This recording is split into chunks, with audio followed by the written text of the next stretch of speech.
What if the relentless effort you invest to acquire wealth is the very force that pushes it away? What if the struggle itself, the constant, grinding push against the world, is the great barrier you keep colliding with? And what if the only key you have ever needed was not to try harder, but to simply and profoundly let go? You know this feeling, this deep exhaustion that settles not just in your bones, but in your spirit. It is the blur of the days spent chasing a horizon that recedes with every step you take. It is the low hum of anxiety beneath the surface, the quiet desperation of running on a wheel that spins ever faster but never moves forward. You may have gathered the tokens of modern success, the titles, the possessions, the digital applause, and yet a hollow echo persists in the silent moments. A sense of being perpetually busy, yet never truly productive. A life filled to the brim, yet feeling profoundly empty. Let this be heard and understood right now. This is not a personal failure. It is not a sign of your inadequacy or a flaw in your character. It is a symptom of a world that has fallen into a trance, a world that has mistaken motion for meaning and noise for truth. We have been taught to hunt, to strive, to conquer, and to grasp with clenched fists. But we have forgotten the sacred art of receiving. We have forgotten that the most fertile field is the one left to rest, open and surrendered to the sky. So, for a moment, right here, I invite you to stop. Simply stop. Take a breath. Not a shallow, hurried breath, but a deep, conscious one. Feel the air as it enters you, a gift from the universe. And as you exhale, give yourself permission to set it all down, just for this journey we are about to take together. Set down the mental lists of what must be done. Set down the weight of other people's expectations. Set down the heavy cloak of your own past and the anxious projections of your future. Let it all rest. We are not going outward to seek a new strategy or a hidden secret. We are going inward to a silent chamber that has always been there, waiting for you. This is not a journey of learning. It is a journey of remembering. A remembrance of the powerful, peaceful, and infinitely abundant being that you are, beneath all the layers of conditioning. Here, in this stillness, we begin the great work of undoing, of unlearning, so that what is real, what is true, and what is yours by right can finally flow to you as easily as the very air you breathe. We begin in the stillness you have claimed. This quiet space is the first, most crucial territory to reclaim in your journey home. From this vantage point, let us observe, without judgment, the mechanism that drives so much of the world's frantic motion. Let us examine the great illusion, the foundational myth upon which modern life has been so precariously built. The illusion of the chase. You have been taught from your first breath that life is a pursuit, that success, happiness, and especially wealth are things that exist outside of you, distant prizes in a competitive race that must be won. You were enlisted as a hunter, taught to track, to pursue, to expend enormous energy in the capturing of your desires. This belief is so deeply embedded in our collective consciousness that we rarely think to question it. It is the very air we breathe, the invisible hum beneath all our striving. We are told to wake up early, to grind, to hustle, to push past our limits, to sacrifice our peace for a future promise of it. The gospel of effort dictates that your value is measured by your exhaustion, that your worth is proven by your struggle. And so you run. You chase deadlines. You chase promotions. You chase numbers in a bank account, believing them to be the destination.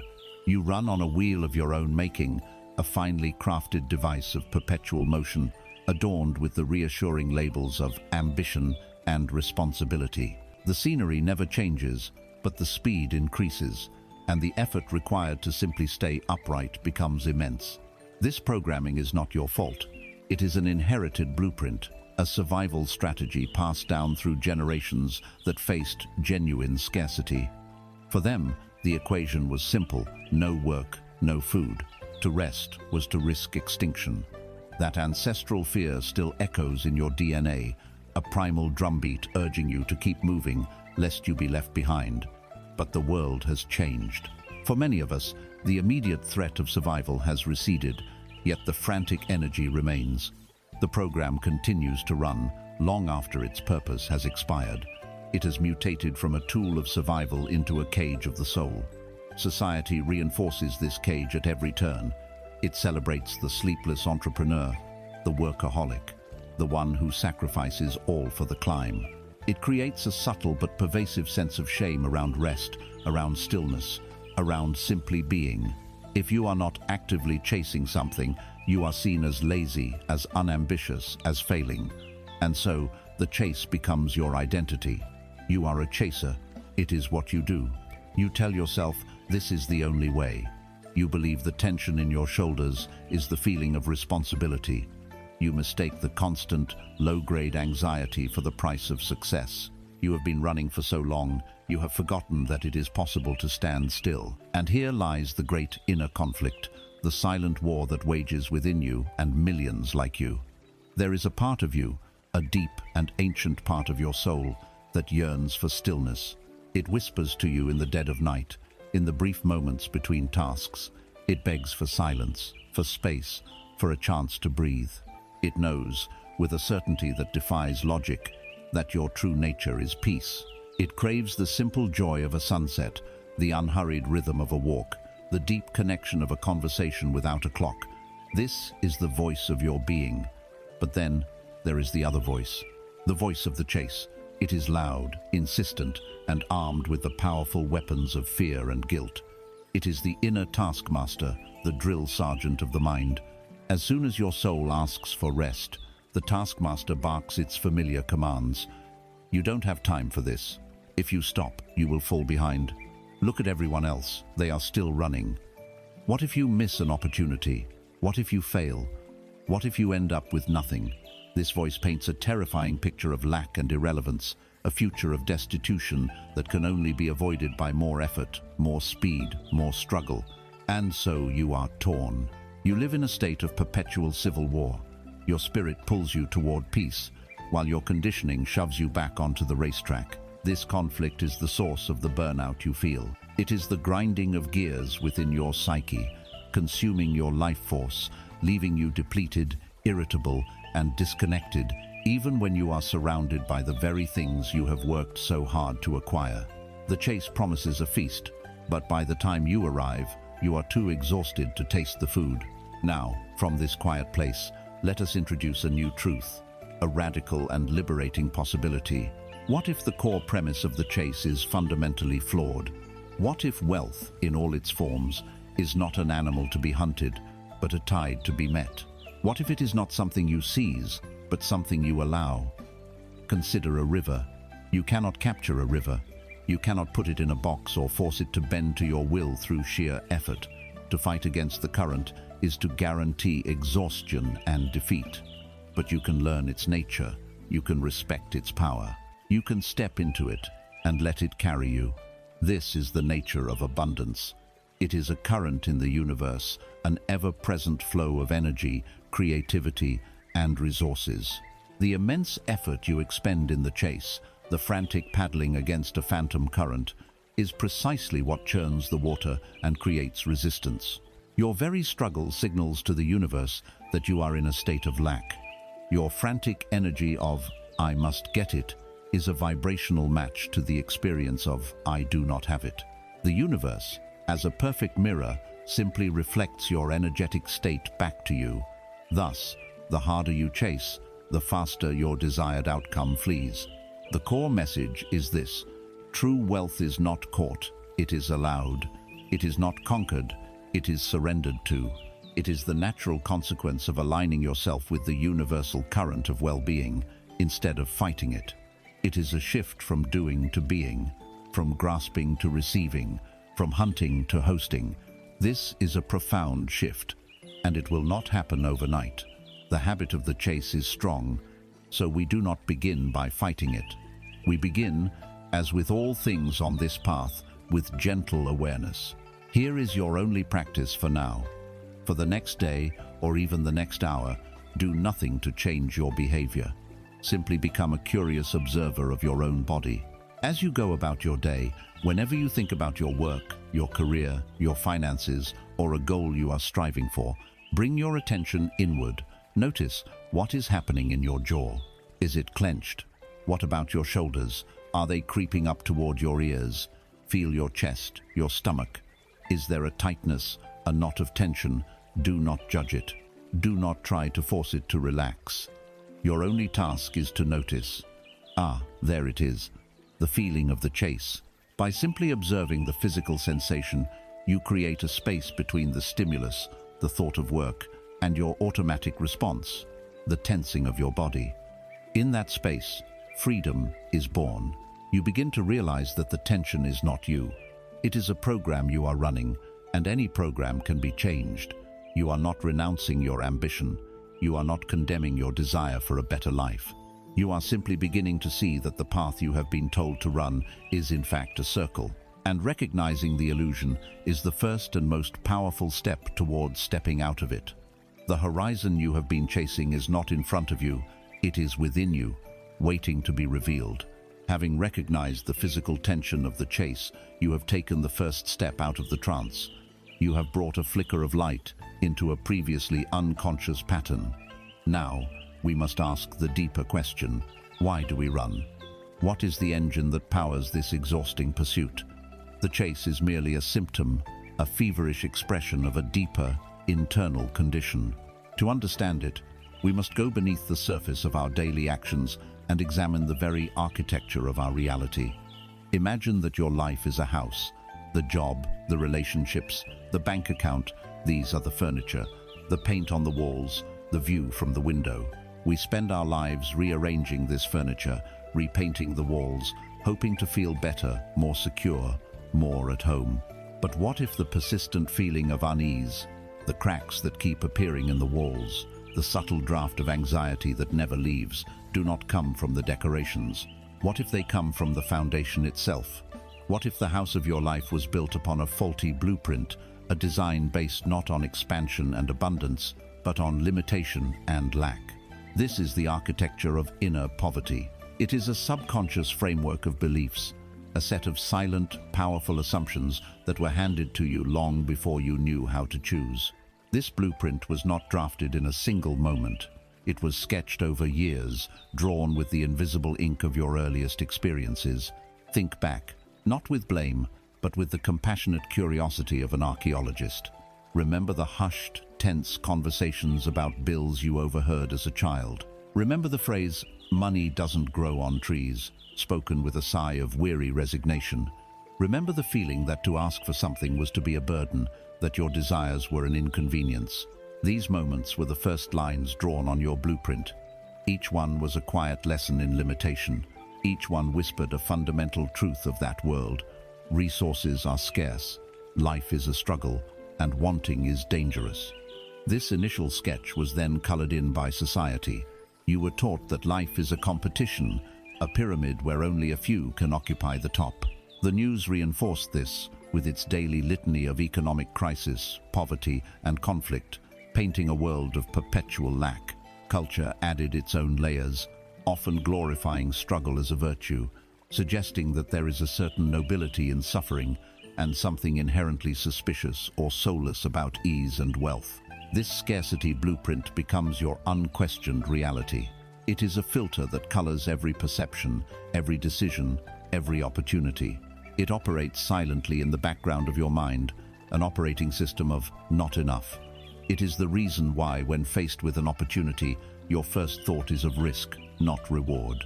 It is the reason you feel a pang of guilt when you rest, as if you are stealing time from the great, demanding god of productivity. It is the reason you might feel uncomfortable around truly wealthy or successful people, a subtle feeling that you do not belong in their world.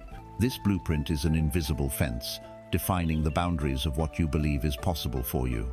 You may consciously desire a mansion, but if your inner blueprint is for a shack, you will never truly allow yourself to live anywhere else.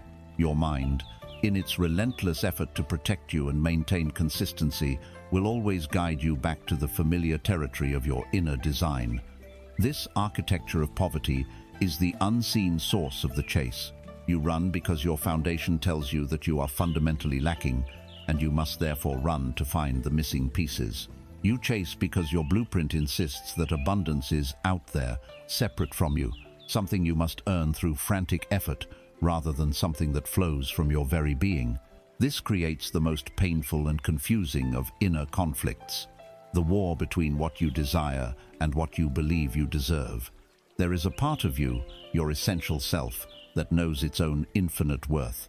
This is the part that dreams, that imagines, that feels a pull toward expansion, joy, and freedom. It sees a world of limitless possibility. It feels, on a cellular level, that it is meant for more than struggle, more than just getting by.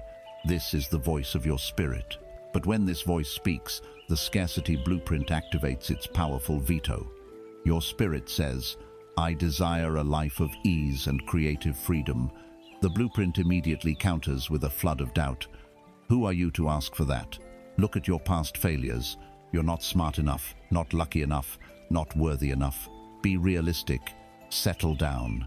Your spirit sees a wonderful opportunity.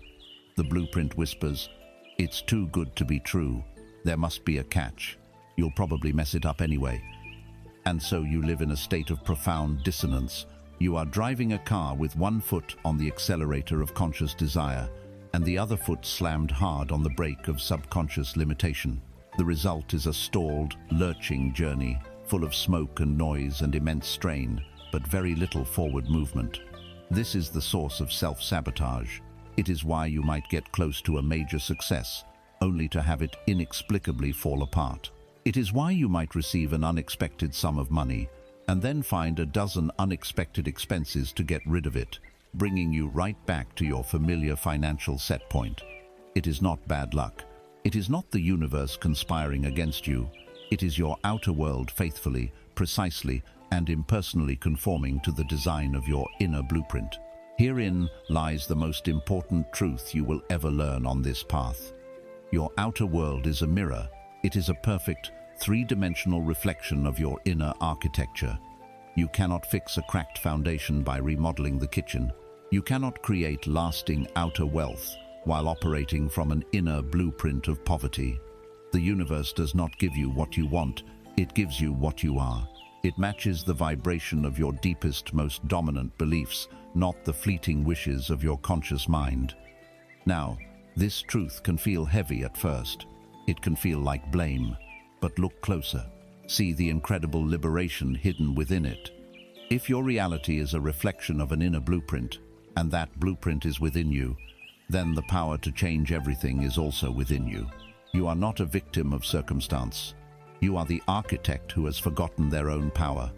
You have been living in a house you designed in your sleep, and now you are waking up. You are reclaiming the drafting table.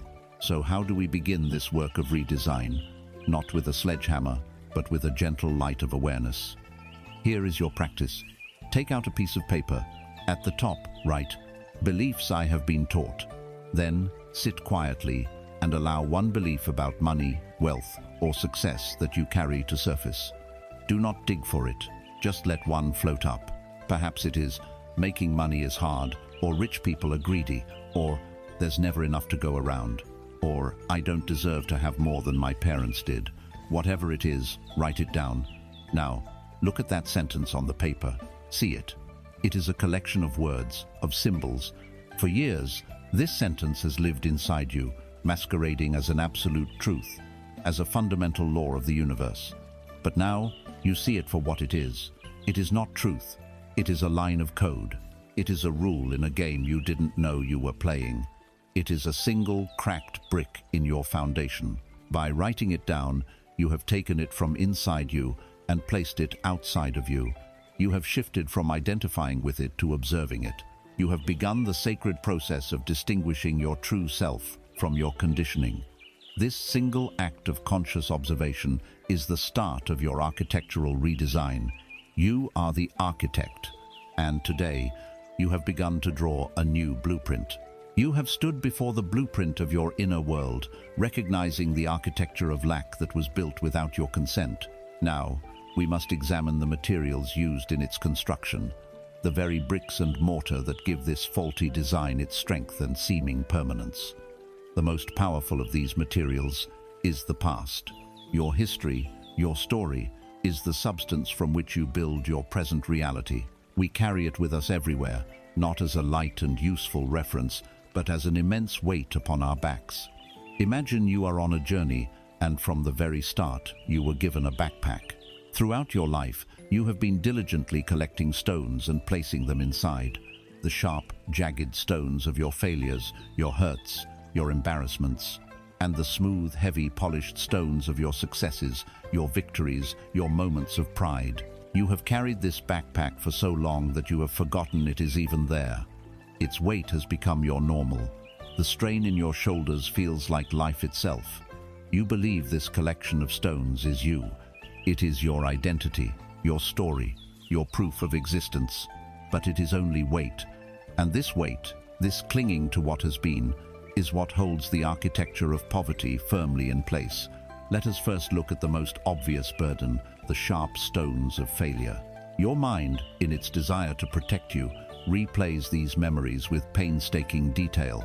It holds them up as evidence, as exhibits in the ongoing case for your own limitation.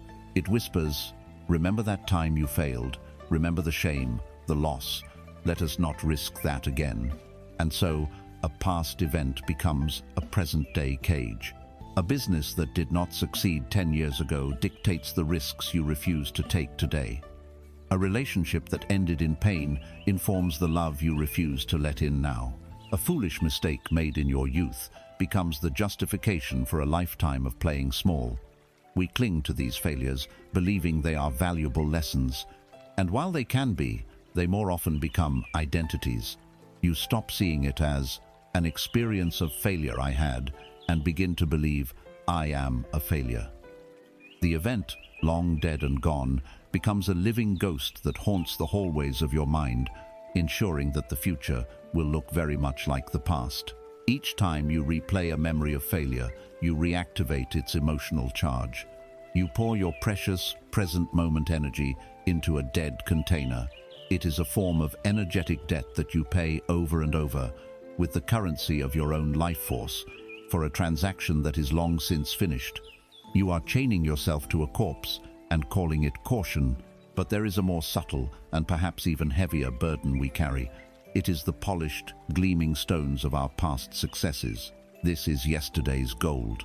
We achieve something wonderful, we experience a great victory, and it feels magnificent. But then, instead of letting it be a beautiful moment that passes, we fossilize it.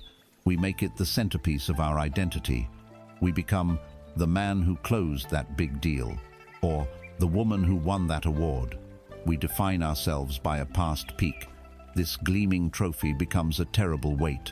It creates a new, suffocating pressure, the need to live up to our own history.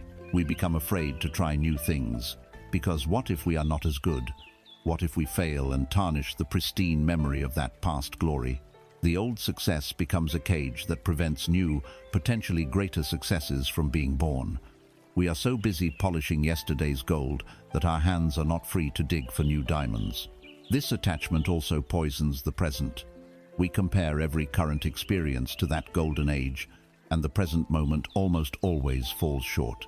We are lost in a nostalgic haze, trying to recreate a feeling that is gone, instead of being open to the new and different feelings that are trying to emerge right now.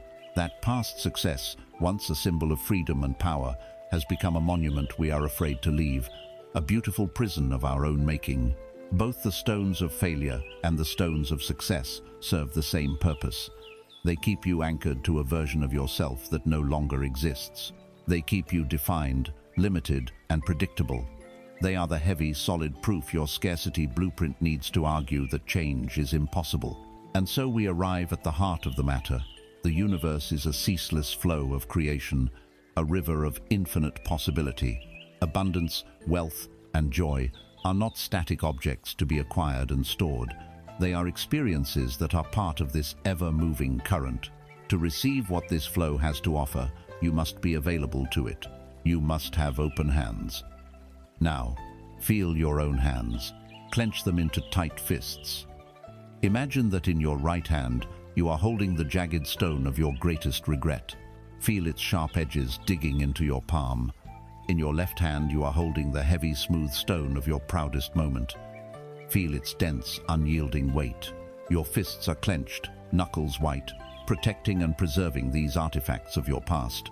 Now, in this state, try to receive something new, try to accept a gift, to catch a gentle breeze, to feel a new texture. You cannot. Your hands are full, your energy is occupied, your focus is on the act of clinging. This is the state in which most people live. Their psychic hands are so tightly clenched around the pains and glories of yesterday that they are completely unavailable to the gifts of today. To let go is not an act of loss. It is an act of profound creation. By willingly opening your hands and letting the stones of the past fall away, you are creating a vacuum. You are creating space. You are sending a powerful signal to the universe that says, I am finished with that story. I am available for a new one. I am ready to receive. Letting go of failure is not forgetting its lesson. It is releasing its emotional poison. Letting go of success is not dishonoring it. It is refusing to let it become your limitation. It is the ultimate act of faith, a declaration that you trust that what is coming is even greater than what has been. This act of release is not merely an intellectual exercise. It must be an embodied decision. The subconscious mind responds powerfully to ritual and symbol. Therefore, we will give it one. This is your practice. Find a time when you will not be disturbed. Take a piece of paper and a pen. Sit quietly and allow one of these stones from your backpack to come to mind. It can be a failure that still stings, or a success you can't stop talking about. Choose one. Now, write it down. Describe the event, but more importantly, describe the story you have told yourself about it. For example, the failure of my first business, which proves I am not a good entrepreneur. Or, the time I received that promotion, which was the peak of my career. Write it all down. Then, take a moment to read it. Acknowledge it. Thank it for the role it has played in your journey. See it for what it is. Not you, but a story you have been carrying. Now, you must release it. Take the piece of paper and safely burn it, watching the smoke carry the old energy away. Or, if you prefer, tear it into the smallest possible pieces and let the wind scatter them. As you perform this physical act, do so with clear intention. Say, either aloud or in your heart, I release this story. I release the weight of this past. I am open, I am free, I am ready. Feel the imagined weight lift from your shoulders. Feel the lightness in your newly opened hands. You are not becoming empty. You are becoming available. By emptying the backpack of yesterday's stones, you make yourself ready for the infinite, unpredictable, and abundant reality of the only moment that ever truly exists, the present. And in this open, available present, everything becomes possible. You stand now in a place of newfound lightness. Having willingly let the heavy stones of yesterday fall from your hands, you may have felt a moment of pure, untethered peace, a space of quiet possibility. This space is your true nature. It is the fertile ground of creation. But be aware, the moment this sacred space opens, the conditioned mind, the ego, perceives it as a vacuum, a dangerous void, and it will rush to fill it with its most trusted and tyrannical tool, its favorite question, a question that has sabotaged more dreams than any other. How? The instant you release the past, the mind lunges for the future. It demands a map, a strategy, a 5-step plan with guaranteed results. It cannot bear the open-ended mystery of the present moment. This incessant, demanding, and anxious questioning is the tyranny of how. It is the ego's desperate attempt to reclaim control after being momentarily silenced, to pull you out of the spaciousness of being and back into the familiar, constricting prison of doing. It is the sound of the old blueprint attempting to reassert its authority. The nature of this tyrant is rooted in a profound fear of the unknown. To the rational mind, which has been trained to equate survival with prediction and control, uncertainty is synonymous with death. It believes its primary job is to protect you by calculating all variables and charting the safest, most logical course. When you form a desire, a clear intention to manifest greater wealth or freedom, the mind immediately treats it as a problem to be solved, a destination to be reached through a linear sequence of steps. It does not understand the language of vibration, synchronicity, or non-linear creation. Its world is one of cause and effect, effort and reward. Therefore, it insists on knowing every single turn in the road before it will grant you permission to take the first step. This addiction to control gives you a fragile, illusory sense of safety. A detailed plan feels like a shield. We believe if we can just strategize enough, network enough, work hard enough, we can force our desired outcome into existence and defend ourselves against the chaos of life. This is the ultimate arrogance of the intellect. It places itself at the center of the universe, believing it is the sole creative force in your life. It cannot and will not acknowledge a higher, vaster, more intelligent power that works in ways that defy logic and linear planning. It dismisses intuition as fanciful nonsense and meaningful coincidences as just that coincidence. It is a master architect that can only design small, square boxes, and it is terrified of the infinite, curved space that exists outside its comprehension. This creates a debilitating inner conflict, a tug-of-war between the emerging wisdom of your soul and the ingrained panic of your mind. A part of you, the part that has tasted the freedom of letting go of your past, is ready to trust. It feels the quiet excitement of the unknown. It is willing to take an intuitive leap, to follow a feeling, to simply be open to surprise and wonder. This part of you understands on a deep level that you are co-creating with life, not waging a war against it. But the tyrant of how will not have it. It bombards your consciousness with a relentless barrage of anxious questions. But how will the money actually appear? What is the first practical step you are going to take? You need to make a list. You need to call that person. What if they say no? What is your backup plan? You can't just sit here and feel it. You have to do something. What if you're just deluding yourself? This is irresponsible. And so you are paralyzed. You stand at the edge of a cliff, with your soul ready to grow wings and fly, while your mind stands behind you, frantically trying to build a bridge with toothpicks. You are caught between the desire to surrender to a greater flow and the compulsive need to control every ripple in the water. The result is anxiety, procrastination, and a complete shutdown of creative energy. You end up doing nothing because the how seems so overwhelming and impossible that taking any action at all feels futile. The tyranny of how does not lead to effective action, it leads to total inaction, trapping you in a state of worried analysis while the river of life flows by without you. Here, we must introduce a new paradigm, a sacred pact that will liberate you from this tyranny. It is the principle of the divine division of labor. You are in a partnership with the universe, with the intelligence that orchestrates the cosmos. You each have a distinct and crucial role to play. To violate this division of labor is to create struggle and frustration. To honor it is to step into the effortless flow of creation. Your role is to master the what. The universe's role is to handle the how. Your job, your only job, is to become absolutely clear on what you desire, not just in form, but in feeling. You must define the destination. What is the state of being you wish to inhabit? Is it financial freedom? Then what does that feel like in your body? Is it peace, relief, generosity, joy? Your work is to cultivate that feeling within you, right now, as if it were already your reality.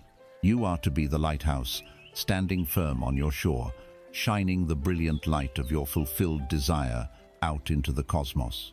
You do not worry about how the ships will see your light or which route they will take to get to you. Your sole function is to be the light. The universe, your silent and infinitely capable partner, takes care of the how. The how is the domain of infinite intelligence and infinite possibility. While your mind can only see a few logical pathways based on your past experiences, the universe can see trillions of pathways. It can arrange meetings, orchestrate chance encounters, spark ideas in your mind, and align events in ways that your intellect would deem miraculous. It will handle the logistics. It will manage the hows. To interfere with the how is like being a passenger in a car and constantly grabbing the steering wheel. You will only cause a crash. Think of it this way. You are a master gardener.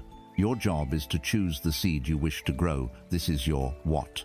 You then plant this seed in the fertile soil of your consciousness and tend to that soil. You water it with feelings of gratitude and faith.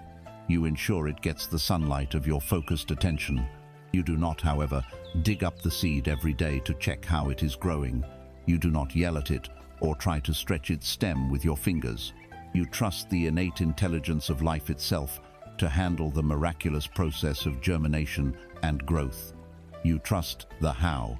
To put this into practice, we will now consciously reverse the mind's tyrannical process. Define one of your goals, one of your whats. It could be a financial goal, a creative project, a state of being. Now, instead of opening a spreadsheet to map out the steps, open a notebook. At the top, write, "The feeling of my wish fulfilled." And then you write. You write in detail, not about how you will get it, but about the feeling of already having it. Write about it in the present or past tense.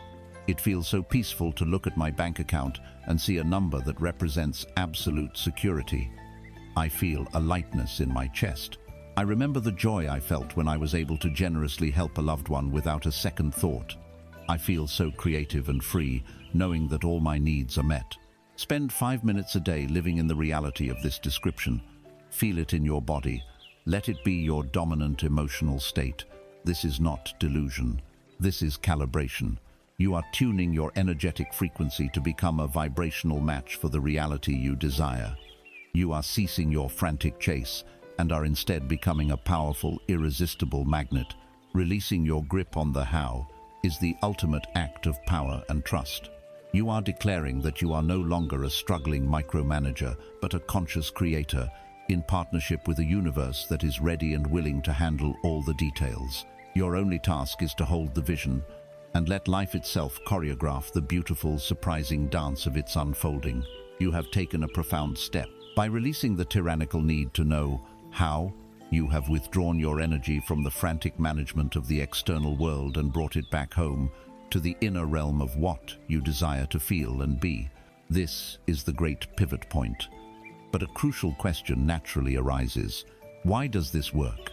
Why does focusing on an inner state have any effect on the outer world of bills, jobs, and circumstances? The answer lies in understanding the fundamental nature of reality, a truth that ancient wisdom has always known, and which modern physics is only now beginning to confirm. The answer is that the universe you perceive is not a static, separate, objective reality that you are merely moving through. The universe is a vast, living, and perfectly responsive mirror. You are not looking at a painting, you are looking at your own reflection. From birth, we are conditioned into the great illusion of separation. We are taught that you are in here and the world is out there. You are a distinct, isolated self, a fragile subject in a world of solid objects, random events, and other separate people. This belief is the root of all feelings of powerlessness. When you believe the world is separate from you, you are at its mercy. Things happen to you. You are a victim of the economy, of your boss, of your luck, of circumstance. You spend your life reacting, defending, and struggling against a world you perceive as indifferent, if not hostile. But this perception, as real as it feels, is a profound misunderstanding. At the deepest level of existence, there is no separation. Everything is energy. You are not a solid body, but a vibrant field of energy and information, constantly in a dynamic exchange with the larger energy field of the universe. Your consciousness is not a small flame locked inside your skull. It is a broadcaster, sending out signals with every thought, every emotion, and every belief you hold. The world, in turn, is not a solid, pre-written stage.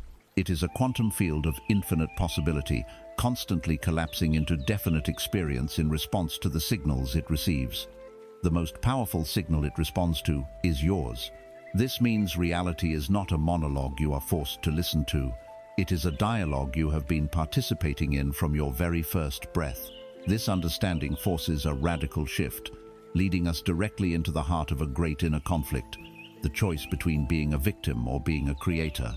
The victim consciousness is the default setting for most of humanity. It is the voice that cries out in frustration, "Why is this happening to me? Why do I always have bad luck with money? My parents never taught me this. The system is rigged against me." This voice is the ego defending its position. It finds a strange comfort in powerlessness because powerlessness absolves it of responsibility. It is far easier to blame the mirror for the sad face it reflects than it is to take responsibility for the expression you are holding. To choose the path of the Creator is to make a courageous and sometimes uncomfortable shift. It is to stop asking, "Why is this happening to me?" and to begin asking the far more powerful question, "What within me is calling this experience forth? What belief am I holding? What energy am I emitting that is being reflected back to me as this situation?" This is not self-blame. Blame is a judgment of the past. Responsibility is the claiming of your power in the present. It is the realization that if your inner state is creating your outer world, then you hold the power to change everything, simply by changing yourself. This is the ultimate freedom, but it requires that you give up the seductive comfort of your excuses and your grievances. You must be willing to see every aspect of your life, especially the parts you do not like, as a perfect reflection of a part of your own consciousness. This brings us to the immutable law of the mirror. It is simple, impersonal, and absolute. The mirror can only reflect what is in front of it. It cannot show you a smile if you are frowning. It cannot show you wealth if you are vibrating with the energy of lack. You can yell at the mirror, plead with it, try to reason with it, or attempt to flatter it. It will not change. It will only, and always, reflect you with perfect, unwavering accuracy. The universe does not give you what you want with your thoughts alone. It reflects back to you who you are in your being, in your vibrational essence. To want something is to exist in the state of not having it.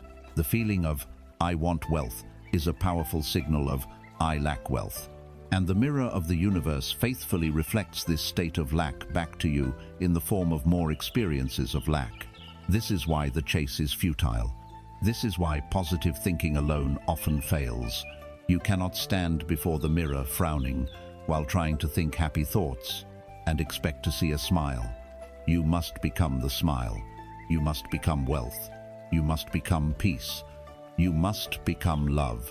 Your point of power is not in trying to manipulate the reflection, but in completely transforming the object that is being reflected. Your work is not out there. It has never been out there. Your entire universe of experience is an inside job. To begin aligning with this law, we will retrain your perception.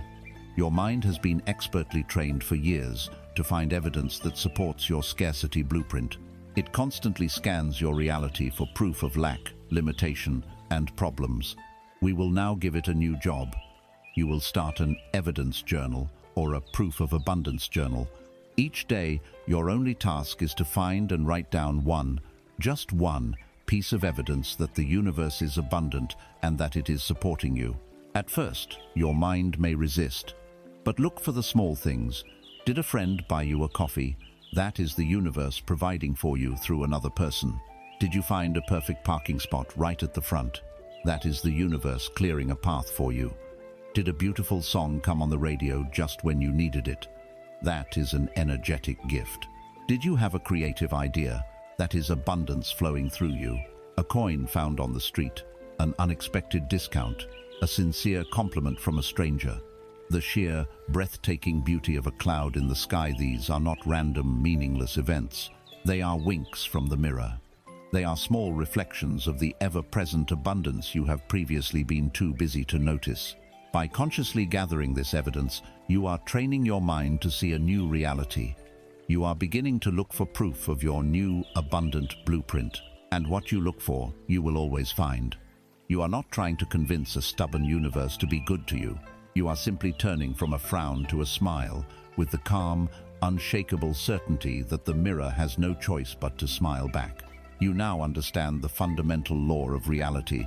The world you experience is a flawless mirror of your inner state of being.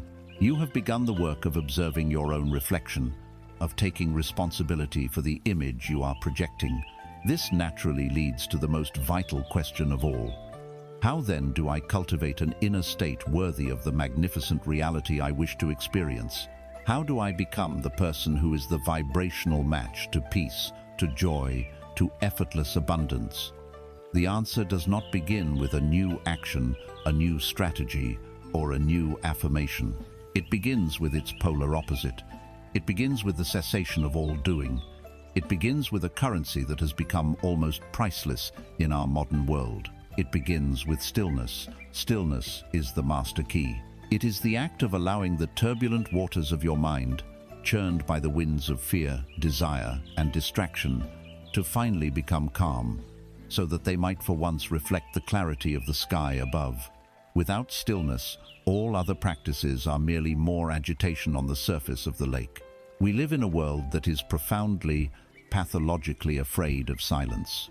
We have engineered a civilization that is a monument to the avoidance of stillness.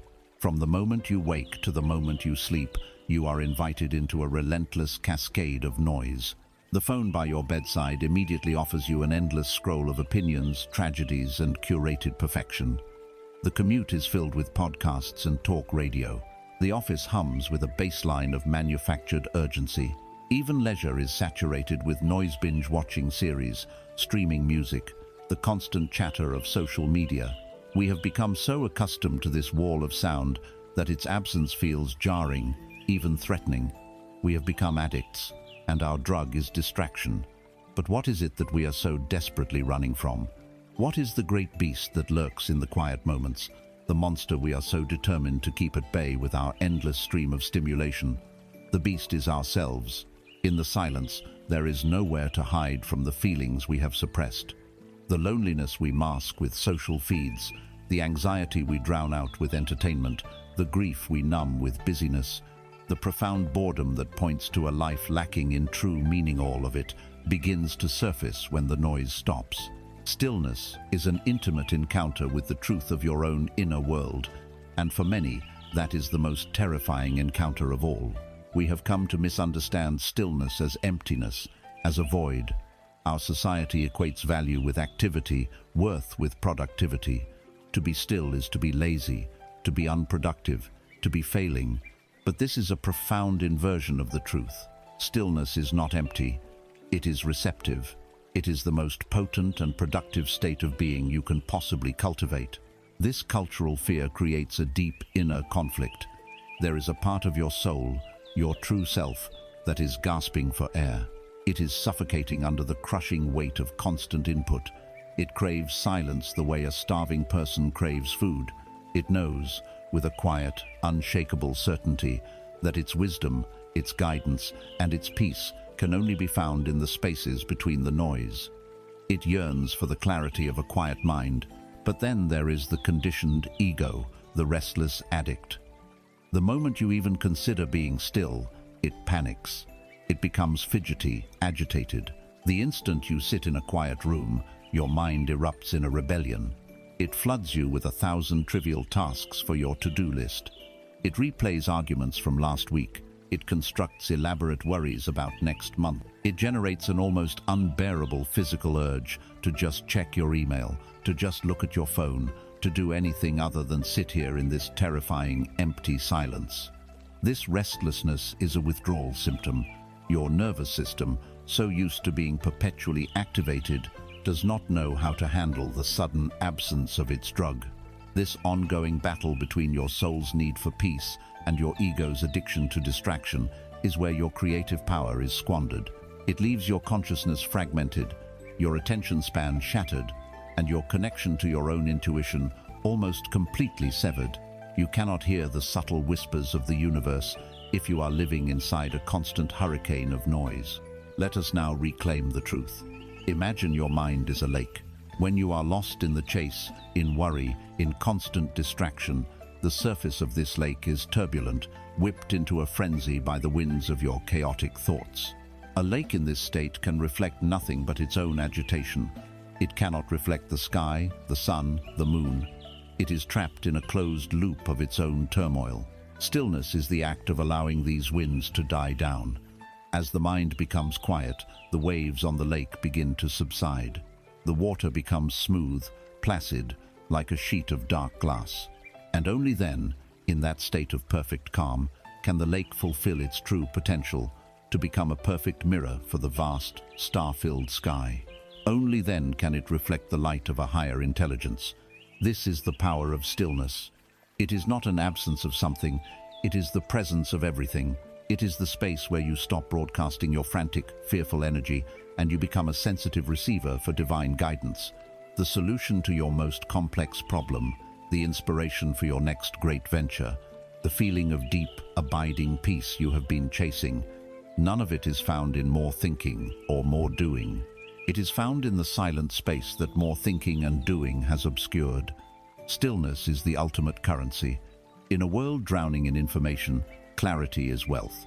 In a world burning out from effort, peace is wealth. In a world lost in complexity, simplicity is wealth. Stillness is the treasury where all these true riches are stored. So how do we begin to cultivate this state, especially when it feels so alien and uncomfortable? We begin with gentleness and humility. We do not try to conquer the mind. We simply create a small opening for silence to enter. This is your practice.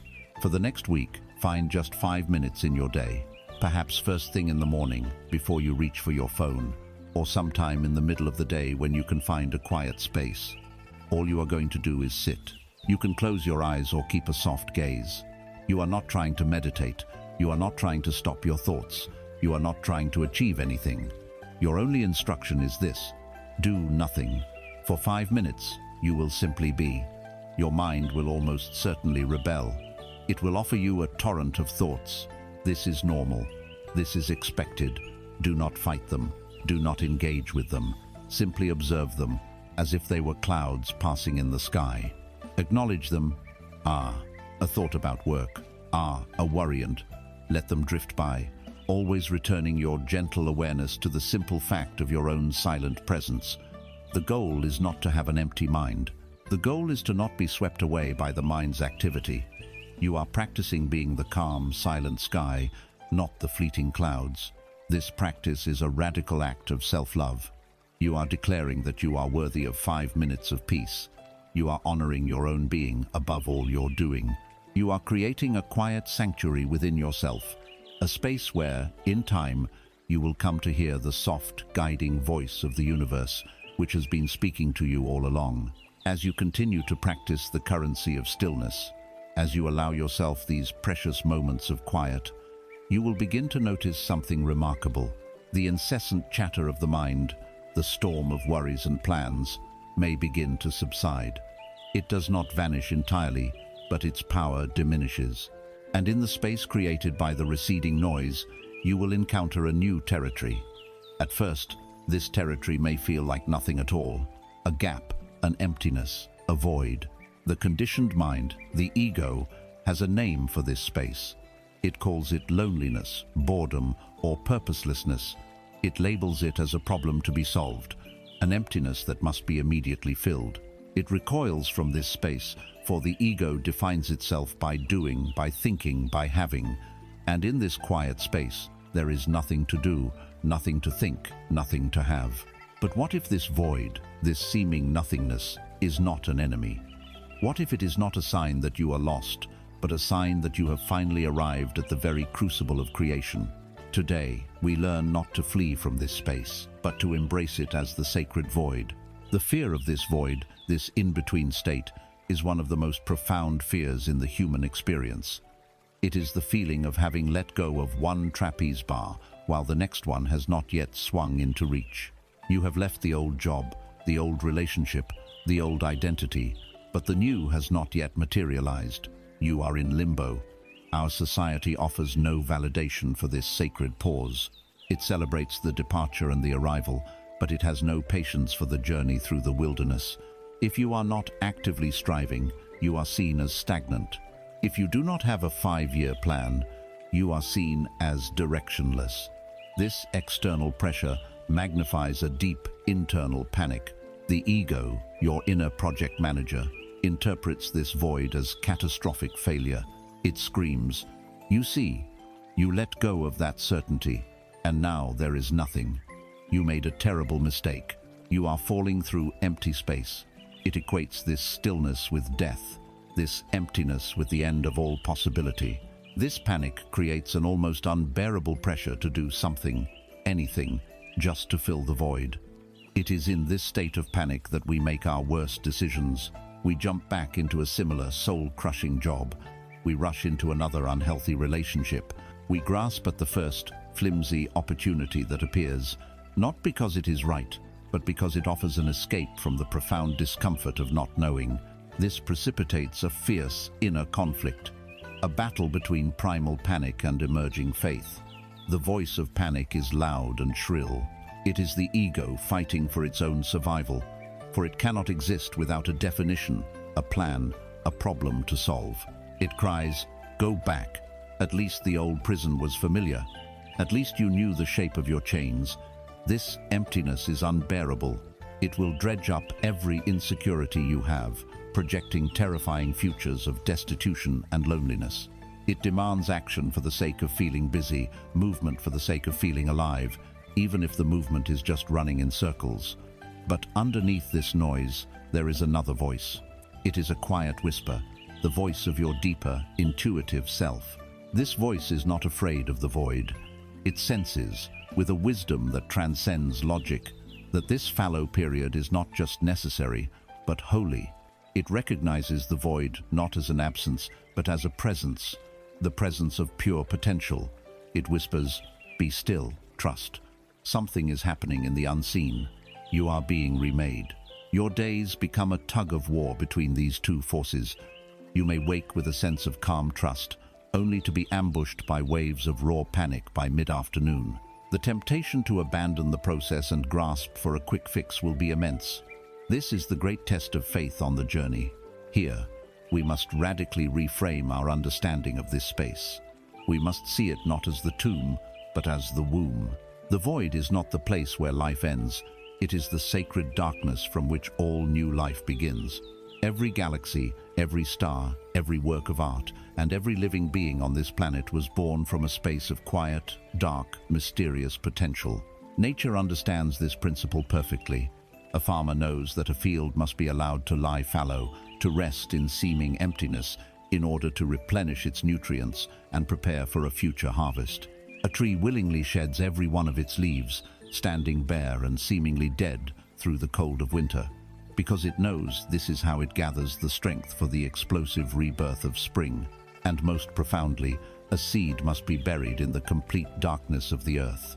It must surrender to the silent, empty soil, for it is only in that fertile void that it can crack open, gestate, and begin the miraculous journey toward the light.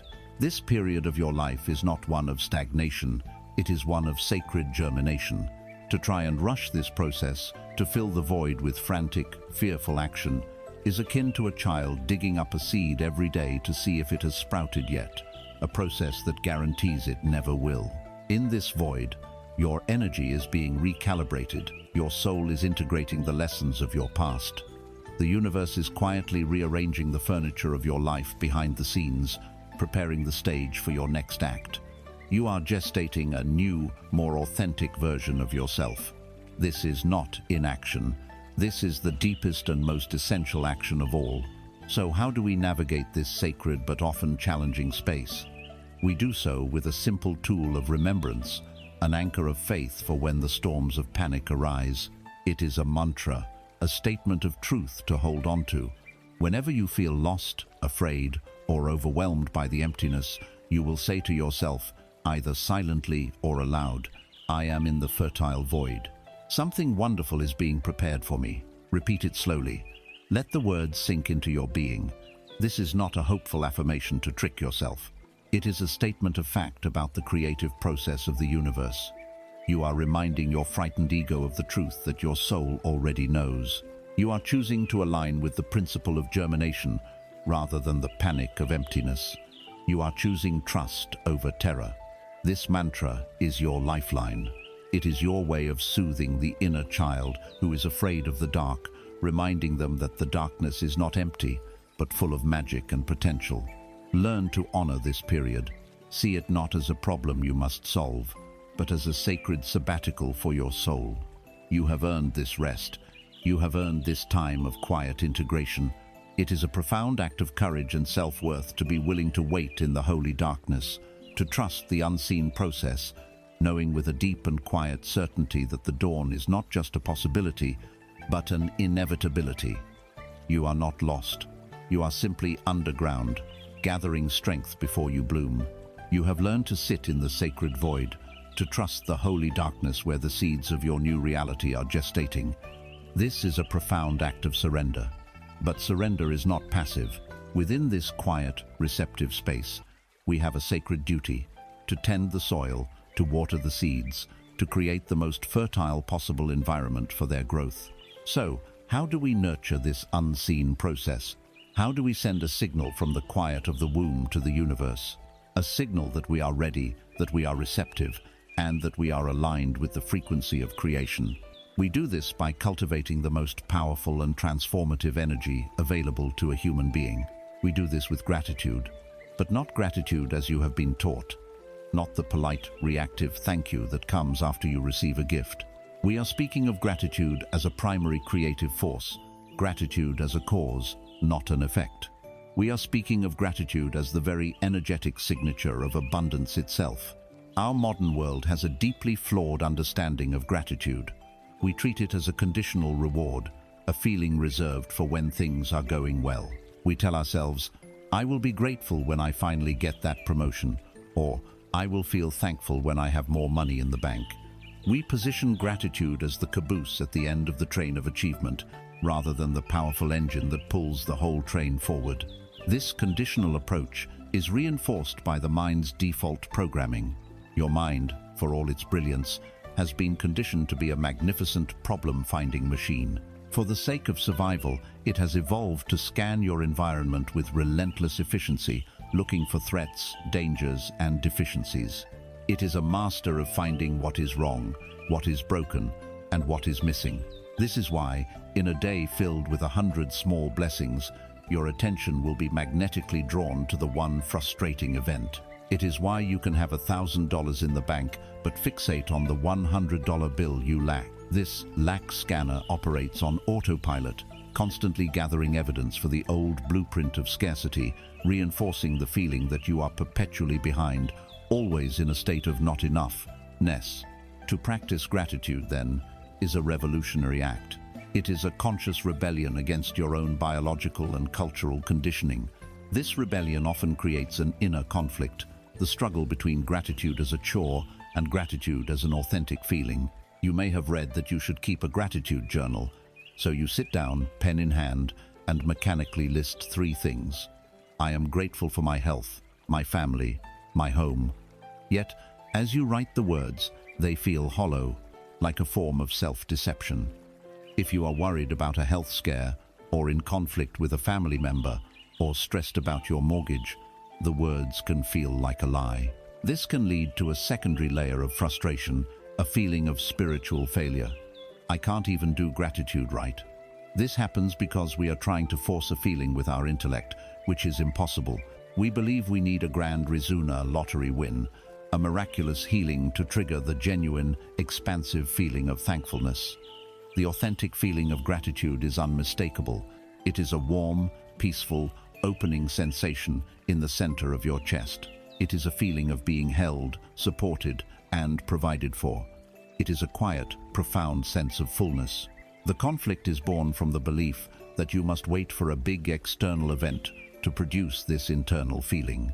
But the secret, the very key to creative power, is to understand that you can generate this feeling from the smallest, most overlooked details of your present reality.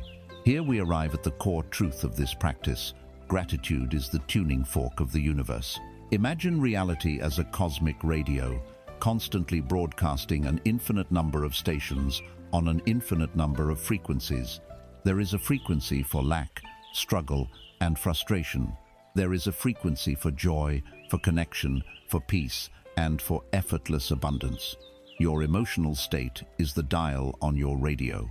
When you are steeped in worry, fear, and complaint, you have tuned your dial to the frequency of lack, and the universe, as a perfect broadcaster, can only deliver you more experiences that match that signal, more reasons to worry, more things to complain about. Gratitude is the act of consciously, deliberately reaching out and turning that dial. When you find one small, genuine thing to be grateful for, the warmth of the sun on your skin, the taste of clean water, the very fact that you are breathing, you begin to shift your frequency. You are tuning yourself to the wavelength of abundance. You are sending out the clearest possible signal to the universe. More of this, please. This is why gratitude is not a reaction, it is a cause. It is not the celebration after the victory. It is the spiritual technology that creates the victory. By feeling grateful now for the small things you possess, you are embodying the energetic signature of a person who is cared for, a person who has enough. The mirror of the universe, by its immutable law, must then reflect back to you a reality in which you are more cared for, a reality in which you have more than enough. It hears your genuine thank you for the single ray of sunshine and responds by bringing you the dawn. To bring this powerful abstract principle into your lived experience, we will use a simple embodied practice that bypasses the resistant intellect. Tonight, as you get into bed, you will perform a small tactile ritual. You will touch 3 objects and connect with a feeling of gratitude for them. First, place your hands on your bed. Feel its solidness. It has been waiting for you all day. It will hold and support your body for the next several hours without question or complaint. Genuinely feel the gratitude for this support. Say in your heart, "Thank you for holding me." Second, touch your pillow. Feel its softness. It is designed perfectly to cradle your head, to provide comfort. It is an object of pure service to you. Feel the gratitude for this simple, profound comfort. Thank you for this comfort. Third, pull your blanket or duvet over you. Feel its warmth, its protective weight. It is a shield against the cold, a manufactured cocoon of safety. Feel the gratitude for this warmth and security. Thank you for this warmth. You cannot intellectually argue against these things. Your bed is supporting you. Your pillow is soft.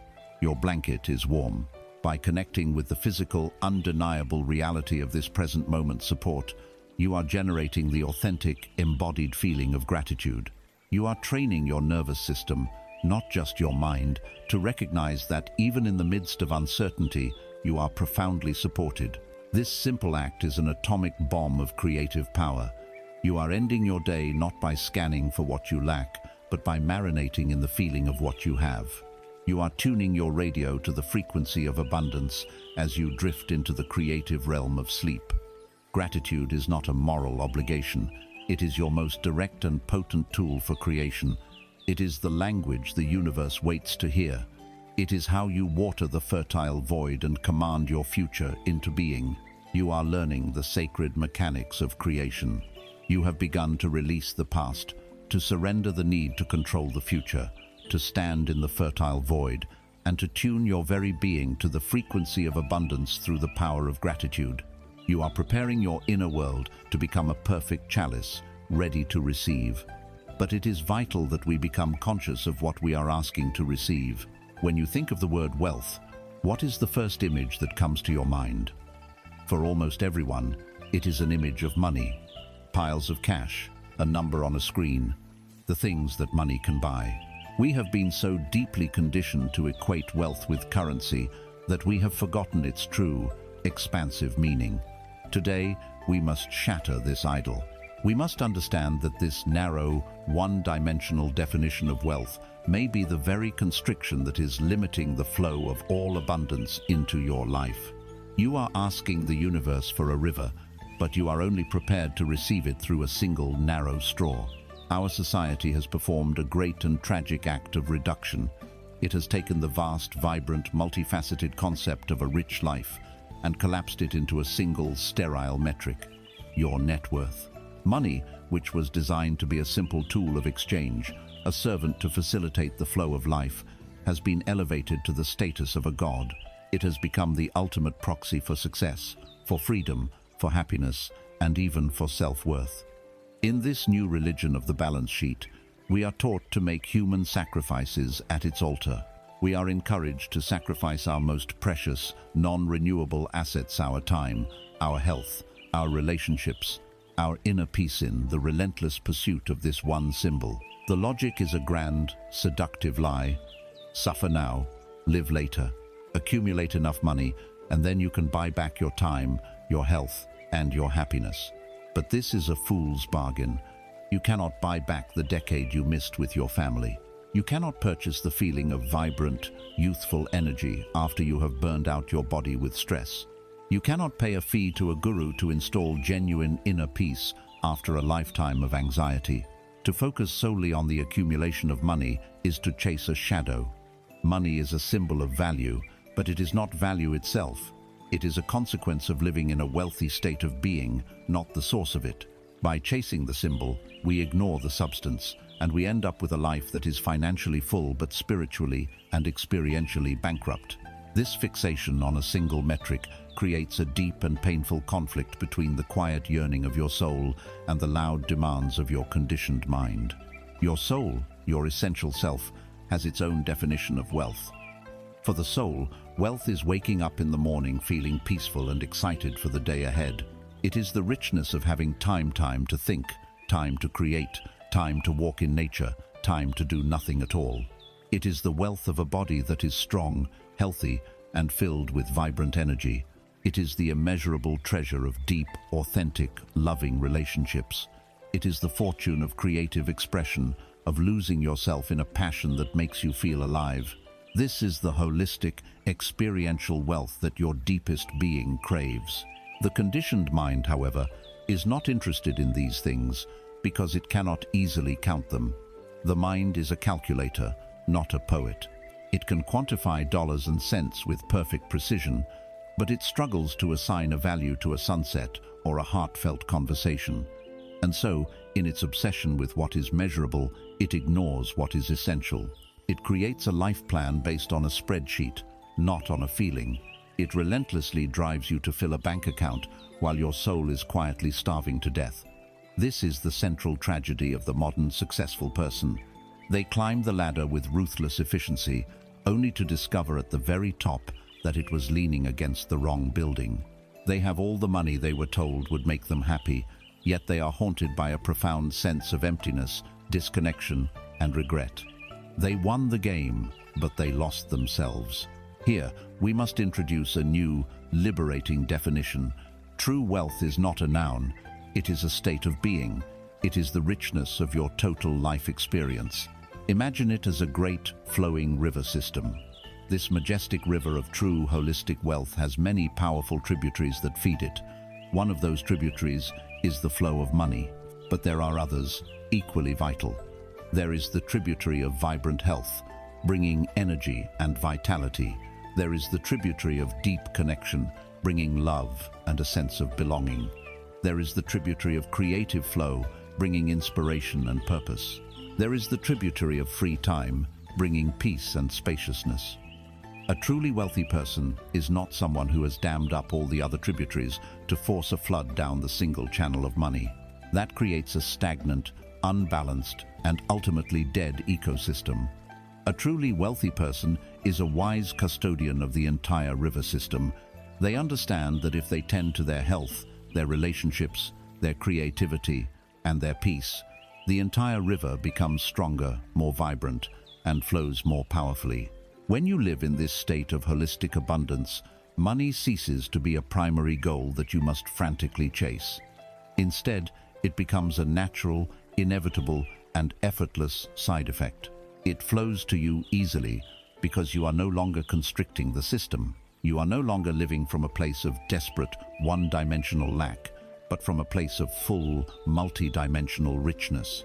To begin this crucial shift in perspective, we will engage in a simple but profound practice. Your mind has been trained to define wealth by what you can buy. We will now train it to recognize the wealth that cannot be bought. Sometime today, take a moment to list 5 things that make you feel truly, deeply wealthy that have nothing to do with money.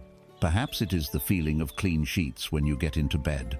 Perhaps it is the first sip of coffee in the morning.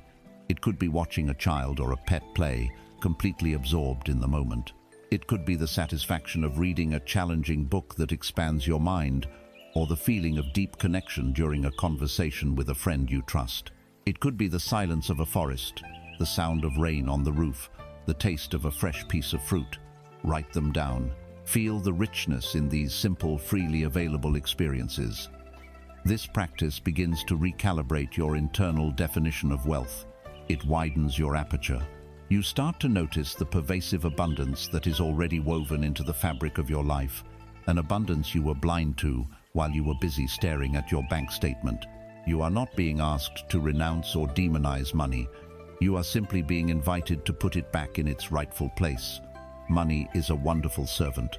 It can provide comfort, create opportunity, and be a tool for great good. But it is a terrible master. By seeking first the state of true holistic richness, you become the master of your life, and you allow money to flow to you as a faithful and supportive part of a much greater, more magnificent, and more fulfilling whole. You have embarked on a profound inner journey. You have learned to release the weight of the past and the need to control the future. You have sat in the stillness, embraced the fertile void, and begun to tune your being to the frequency of abundance through gratitude and a redefinition of true wealth. A vital question must now be answered, for a deep misunderstanding can arise in this quiet space. Does this path of surrender mean a life of passivity? Do we simply sit in a room and wait for bags of money to fall from the ceiling? This is a crucial point of clarification. Letting go is not laziness. Surrender is not inaction.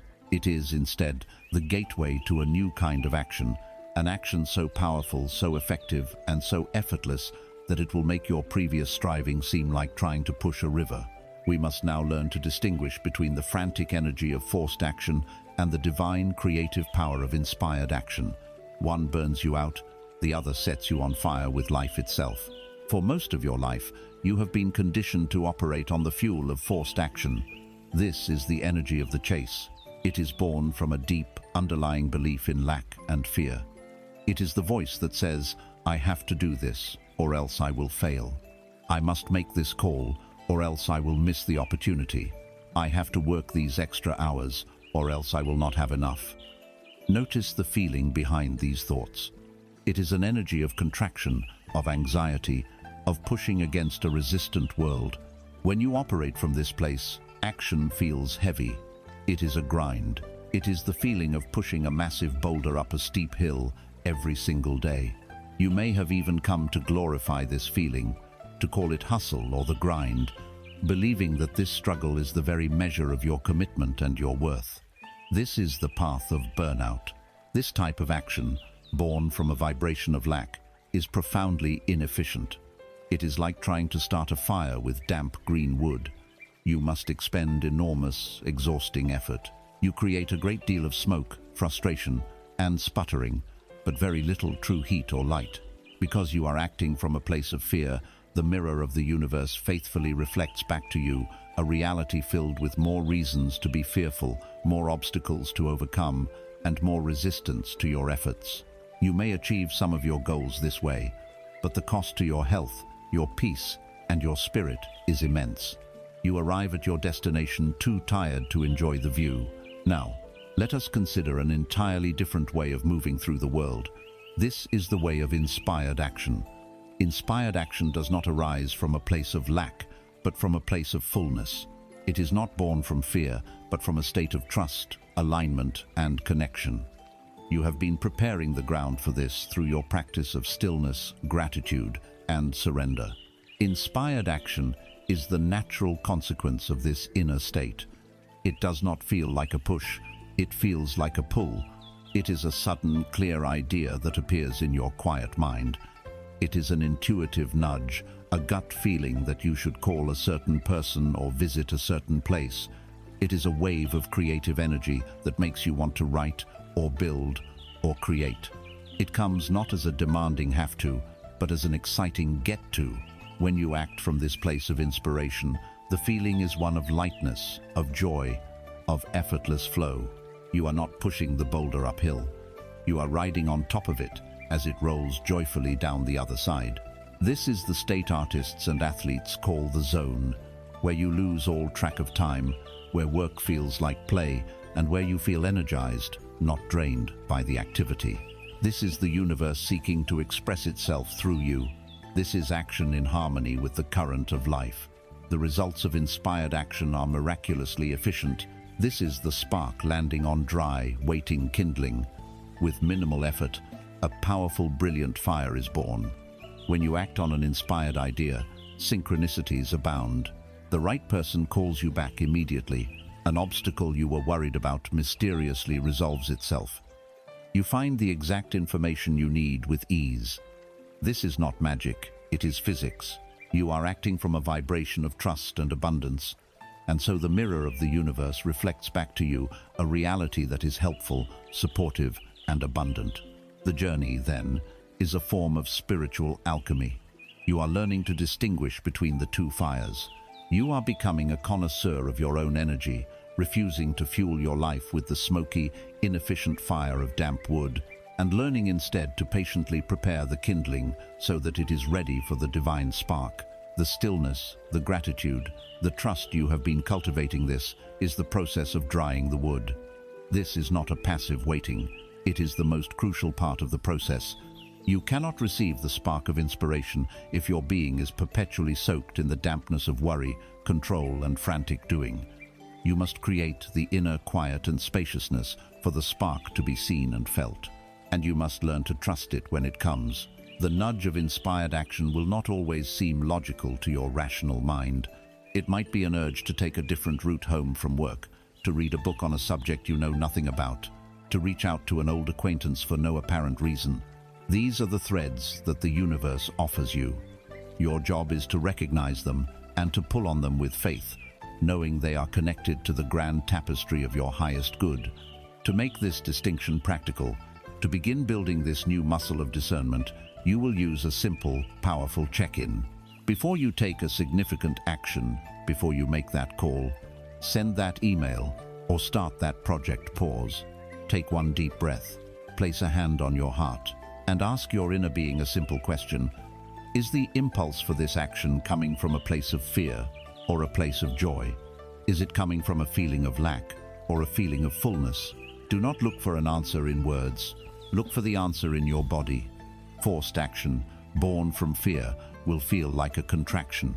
You may feel a tightness in your chest, a knot in your stomach, a clenching in your jaw. It will feel heavy. Inspired action, born from joy and alignment, will feel like an expansion.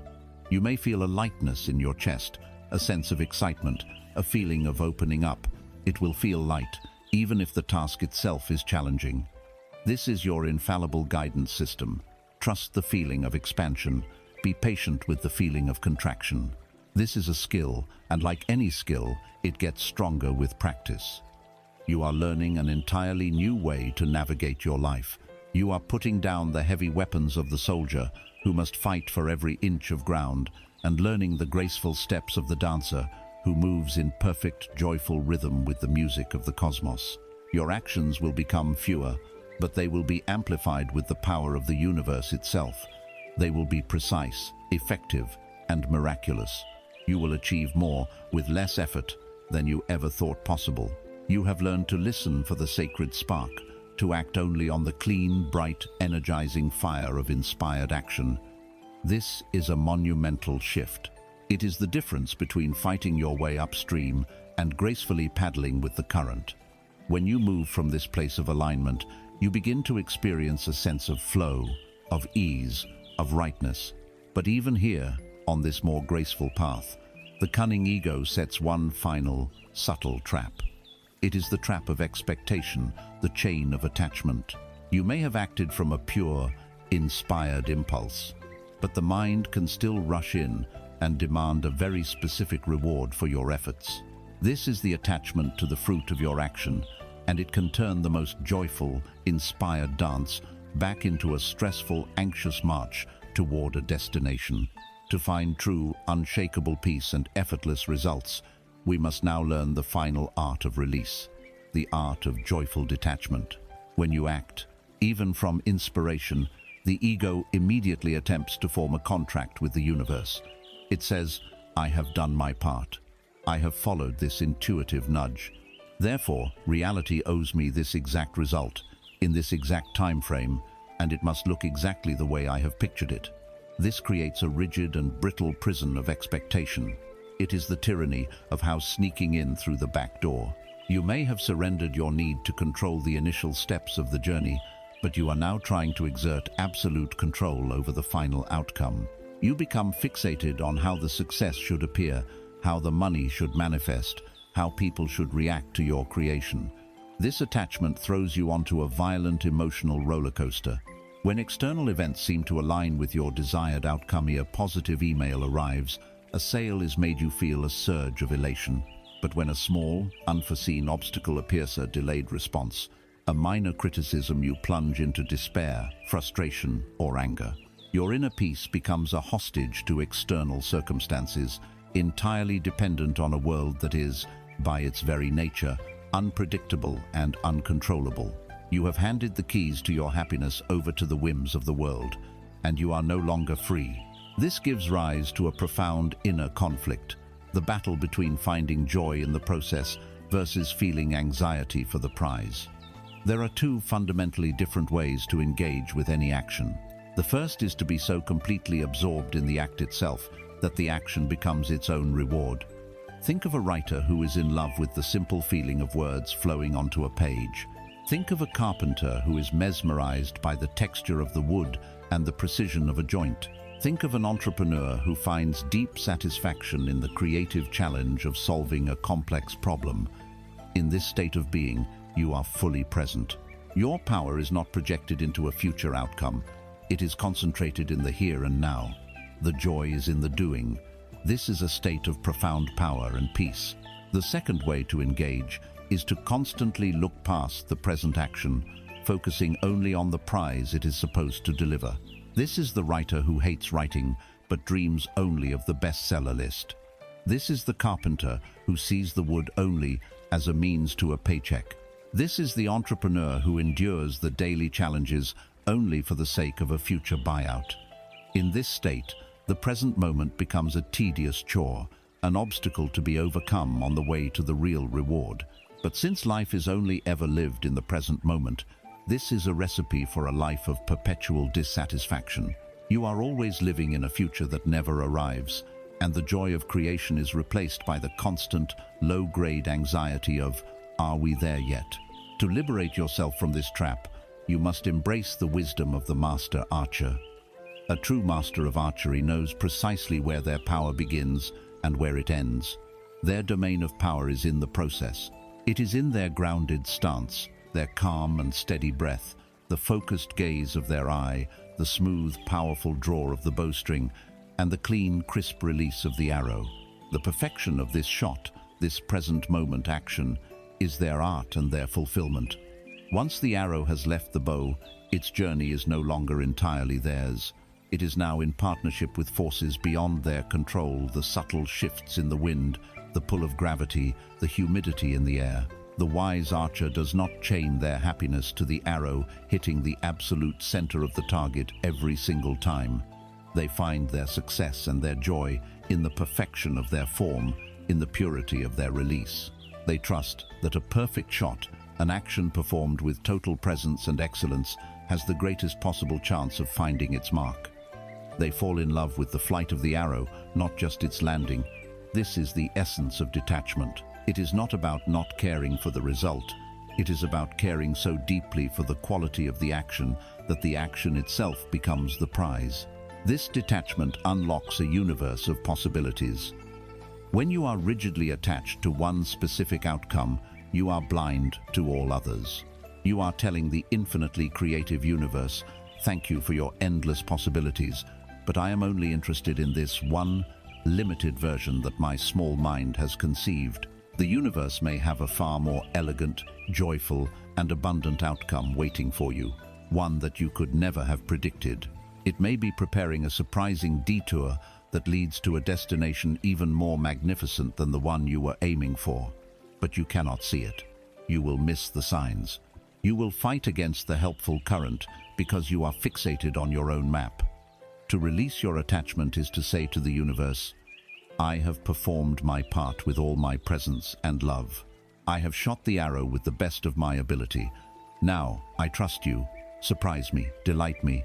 I am open to this outcome, or something even better. This is the highest form of faith. It transforms your relationship with life from a rigid negotiation into a creative collaboration. To cultivate this muscle of joyful detachment, we will practice the art of purposeless play. Your mind has been trained that every action must have a productive goal. We will now practice action for its own sake. Your task is to do something small, purely for the joy of the process, with absolutely no attachment to the outcome. It could be doodling on a piece of paper, not to create a masterpiece, but to enjoy the feeling of the pen moving. It could be singing loudly in the car, not to hit every note perfectly, but to feel the vibration in your chest.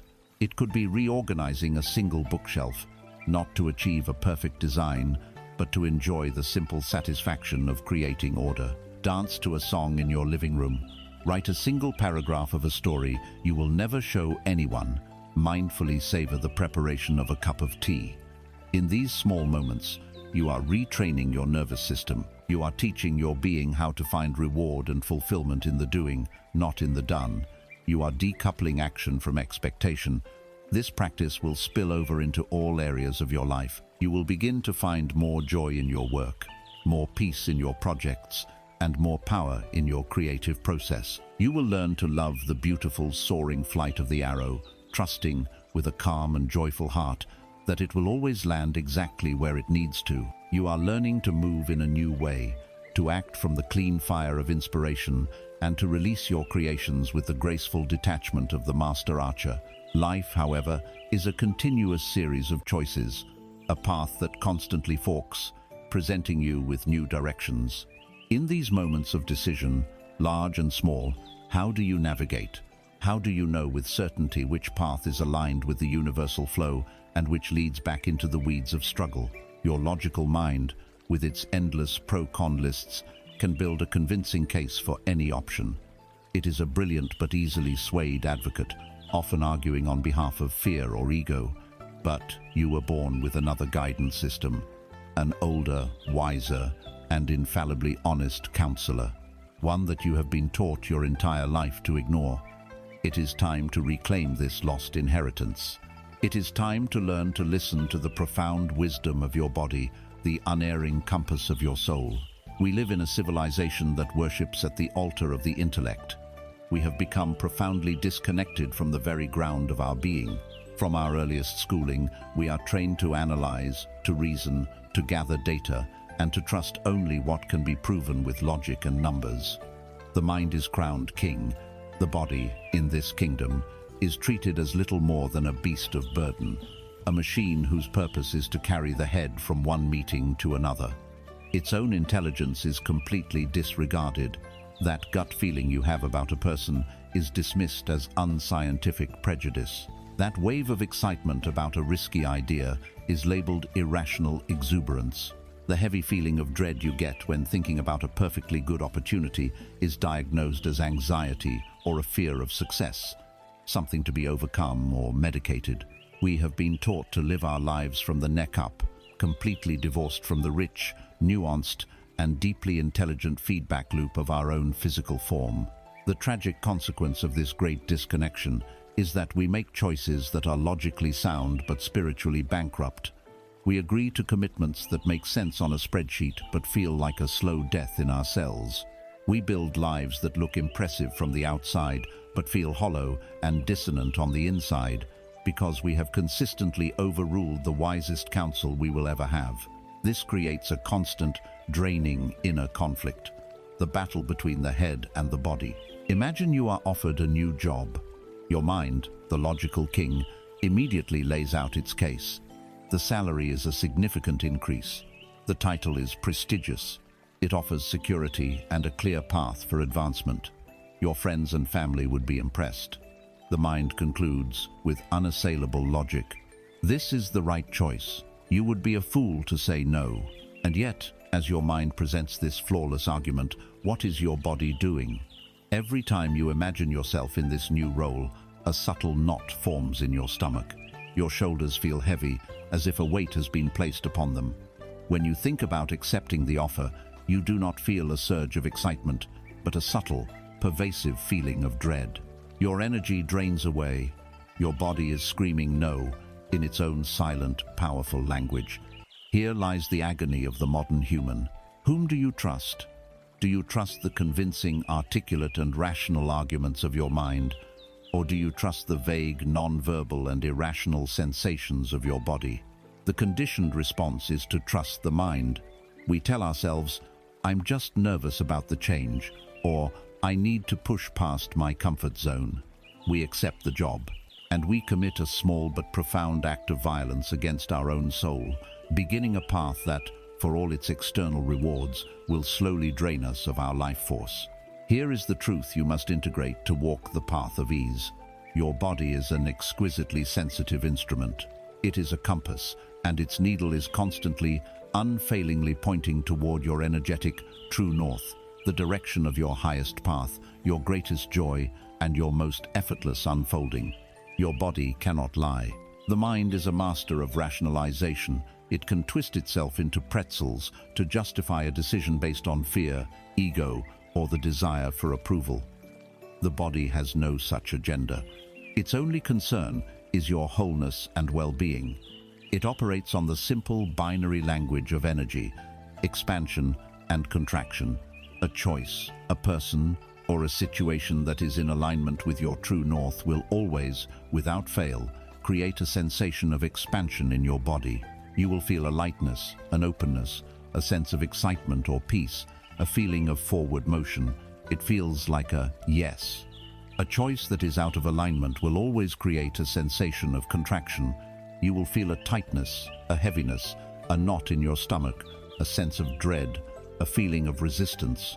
It feels like a no. This feedback is instantaneous, pure, and more reliable than any pro-con list your mind could ever create. To trust your body is to trust the most honest and loyal advisor you will ever have. Learning to use this inner compass is not about acquiring a new skill, but about reawakening an ancient one.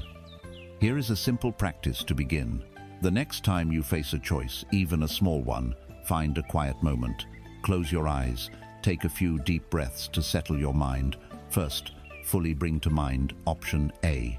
Do not just think about it. Imagine you have already chosen it. Imagine you are living in the reality of that choice one day, 1 week, 1 month from now. Now, scan your body with your awareness.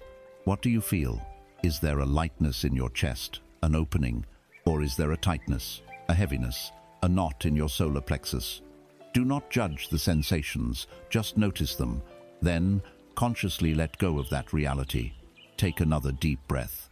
Now, fully bring to mind option B. Imagine you have chosen it. Live in the feeling of that reality. Again, scan your body. What are the sensations now? Is there a difference? The difference is your answer. Your body will have a clear preference. One choice will feel like coming home to yourself. The other will feel like putting on a suit that is 2 sizes too small. The answer you seek is not in the thoughts that arise during this exercise, but in the raw, undeniable physical sensations. This is your compass. Learn to read it. Learn to trust it. You are beginning a homecoming, a journey back into the wholest version of yourself. By honoring the profound wisdom of your own body, your choices will become simpler, your path will become clearer, and your life will begin to unfold with a grace and ease you had forgotten was possible. You have journeyed through the great landscape of release.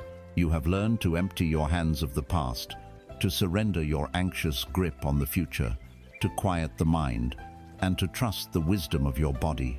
You have cleared the channel. You have created a clean, spacious, and sacred vessel within yourself. Now, the second, equally vital half of the great universal equation begins. For a vessel is not meant to remain empty.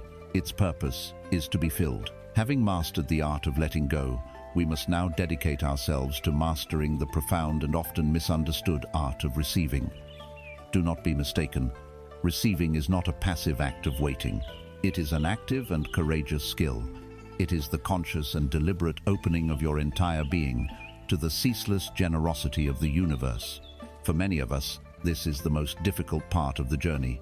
We are carrying an invisible but immensely heavy suit of armor, an armor forged in the fires of unworthiness. This is a program that runs deep in the collective psyche, a virus of the soul that whispers a single devastating lie: you do not deserve it. This programming began in childhood, where we were often taught that love and approval were conditional, things to be earned through good behavior, high grades, and compliant attitudes. We learned that our inherent worth was not enough. We had to prove it through our actions. Society then reinforced this lesson 1,000 times over, equating a person's value with their productivity, their achievements, and their capacity for struggle. We have come to worship at the altar of the hard-earned dollar and the well-deserved rest. The subtle but powerful implication is that value is only created through pain and sacrifice. This leads to a profound guilt over ease. If something good comes to you easily, an unexpected opportunity, a gift offered with no strings attached, a moment of grace, your first reaction is often not joy, but suspicion. A voice inside says, "This is too good to be true. I didn't work hard enough for this. I haven't earned it." You feel like an imposter, like you have somehow cheated the system. This inner state manifests in a constant, reflexive deflection of abundance. When someone offers you a sincere compliment, you immediately downplay it. "Oh, this old thing. It was nothing." When a friend offers to buy you lunch, you feel an awkward obligation to immediately repay them. When someone offers help, your first instinct is to say, "No, I've got it," as if accepting assistance were a sign of weakness. Each of these reactions is a symptom of the same underlying condition. You are rejecting the very gifts you have been asking for. This creates a painful and deeply frustrating paradox, the conflict between the open hand and the closed heart. Consciously, you are asking for more. You meditate, you affirm, you set intentions. You hold your hands out to the universe and say, "I am ready. Please bring me more abundance, more love, more support." And the universe, which is nothing if not responsive, hears your call. It immediately begins to send gifts to your doorstep. But these gifts rarely arrive in the form of a lottery check. They arrive in the small, everyday currents of life.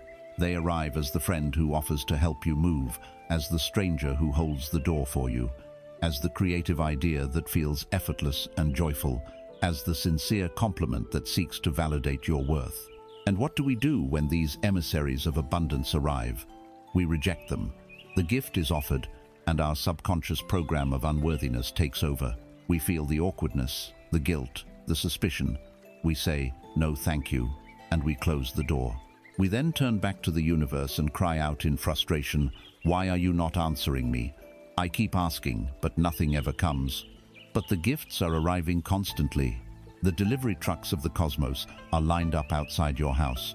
You are simply refusing to sign for the packages because, deep down, you do not believe you are the rightful recipient. Your hands are open, but your heart is closed. Here, we must turn to the wisdom of the earth for our teaching. The earth is the ultimate master of receiving. Consider a patch of fertile soil. It does not question its worthiness. It does not ask the life-giving rain if it has struggled enough to deserve this moisture. It does not ask the warm, penetrating sun if it has achieved enough to merit this light. It does not demand that a seed prove its value before it will accept it into its dark, nurturing embrace.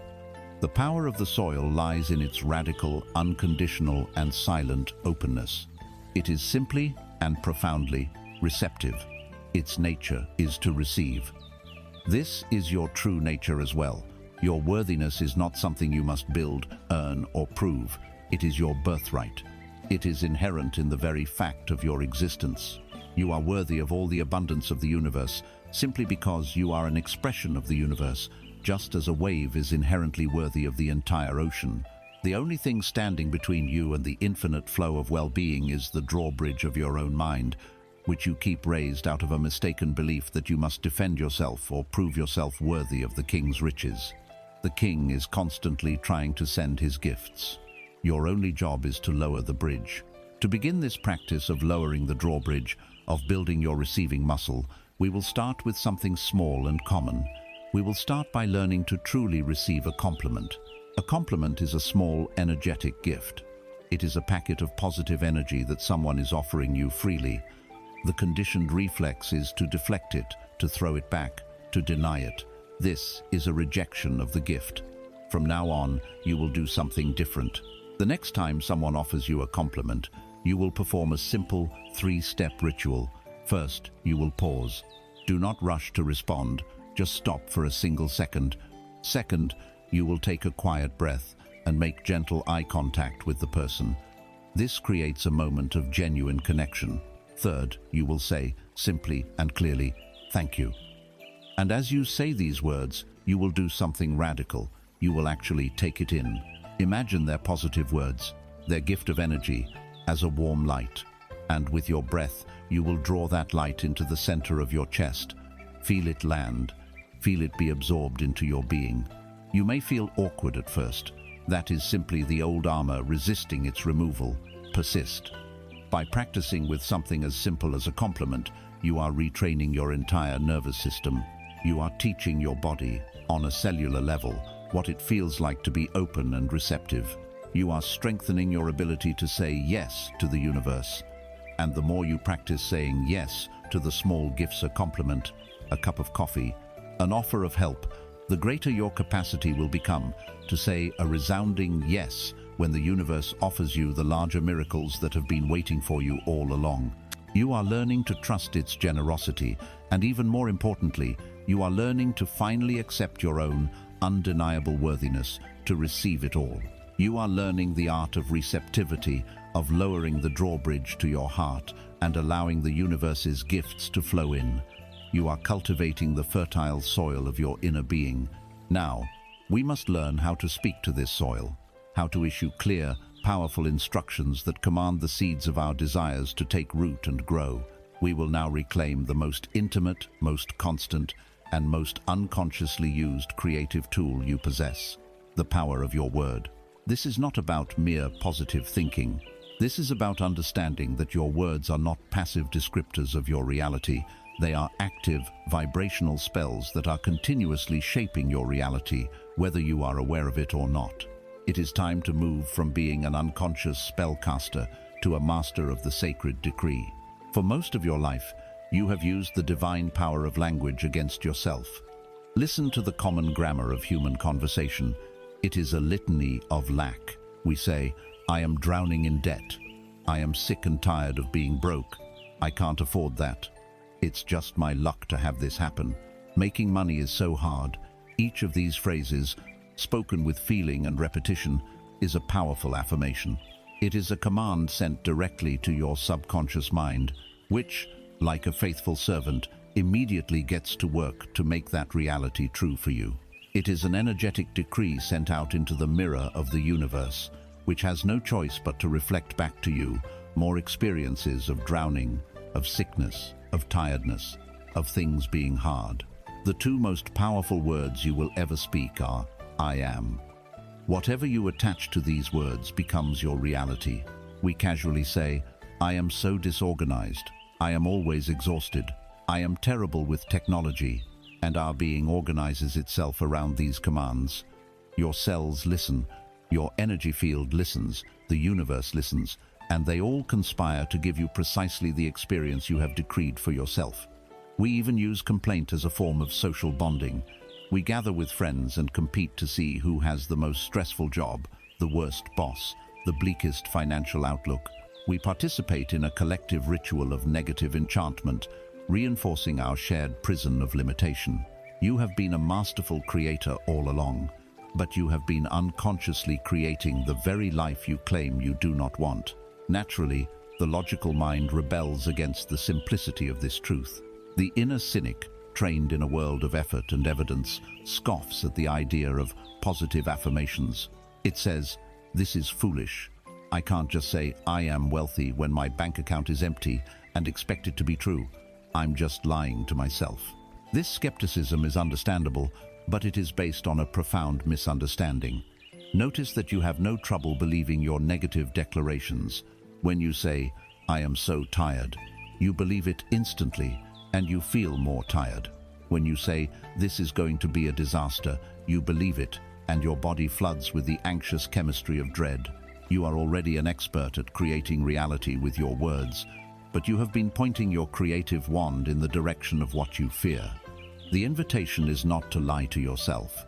The invitation is to stop lying to yourself about your own divinity and power by constantly affirming your limitations. The shift is to move from using language as a tool of description to using it as a tool of decree. You are not describing what currently is. You are calling forth, commanding, and decreeing what is to be. You are speaking to the future and pulling it into your present moment. Think of your life as a massive, magnificent ship with all the momentum of your past beliefs and experiences. Your words are the rudder. Compared to the immense size and weight of the ship, the rudder seems small, almost insignificant. A single fleeting positive thought may not be enough to change its course.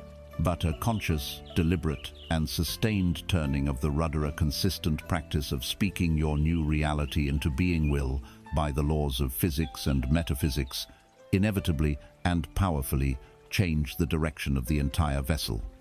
Your words are energetic chisels. With every sentence you speak, you are either reinforcing the old, painful statue of your limitations, or you are chipping away at it and sculpting the masterpiece of your true potential. A spoken decree is a direct command to your own energy field. When you say, with feeling, "I am whole, healthy, and vibrant," you are instructing the trillions of cells in your body to align with that reality. When you declare, "All my needs are met with grace and ease," you are reprogramming your subconscious mind to look for opportunities and solutions instead of problems and lack. You are not trying to convince a stubborn external reality. You are reorganizing your inner reality, and the outer reality, the mirror, must follow suit. To begin this practice, you will craft your own personal power statement. This is not a flimsy wish. It is a declaration of sovereign power.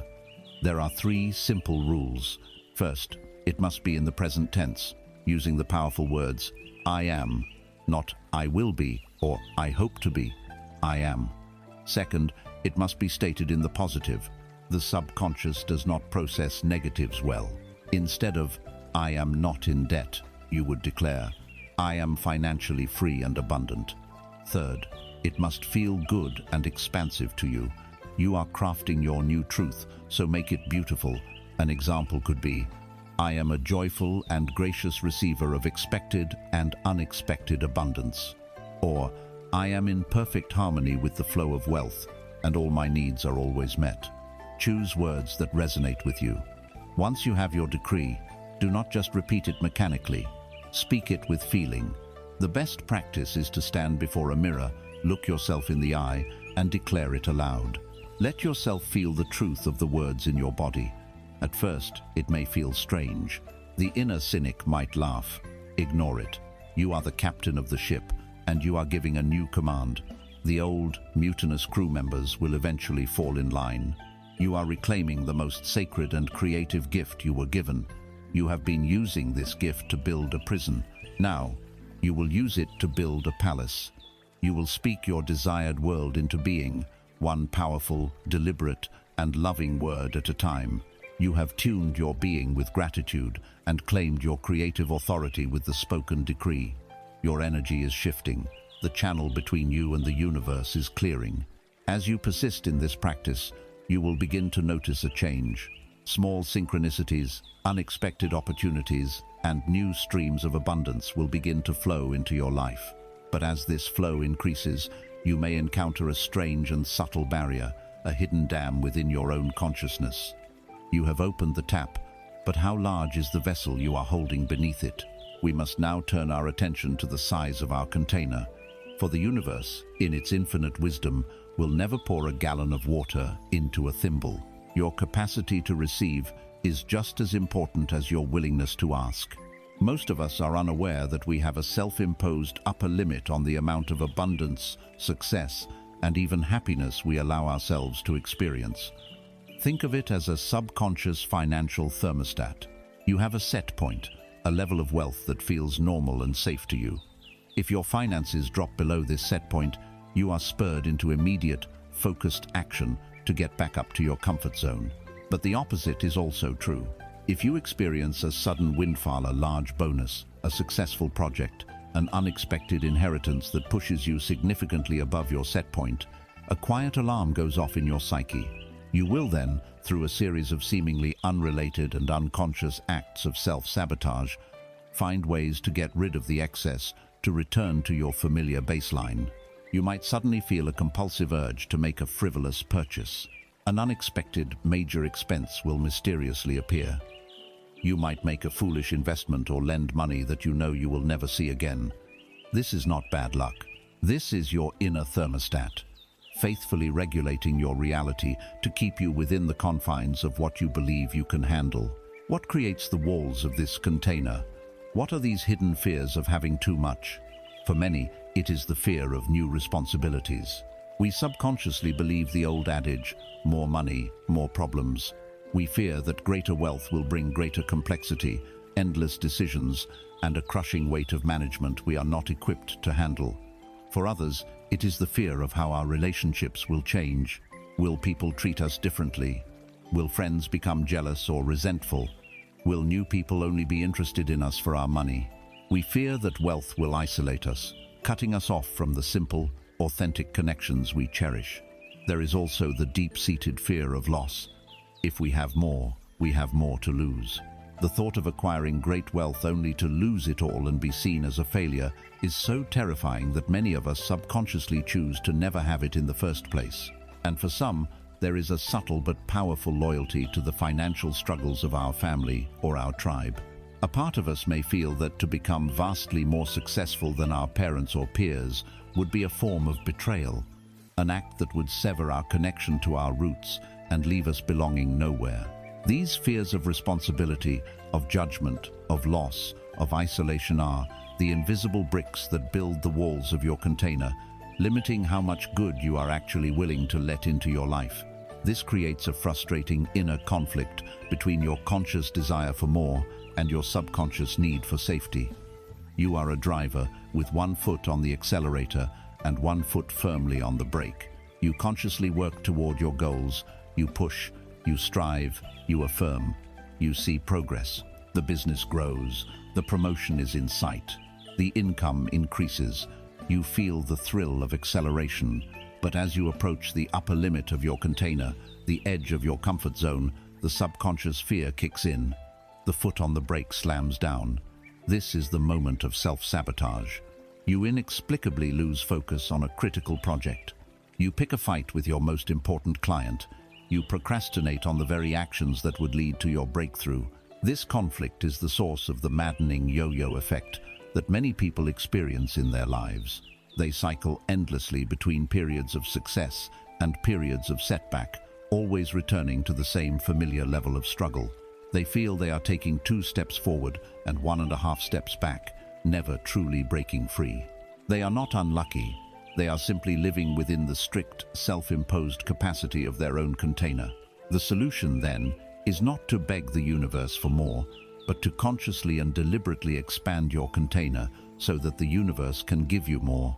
You must transform your thimble into a vast reservoir. How do you do this?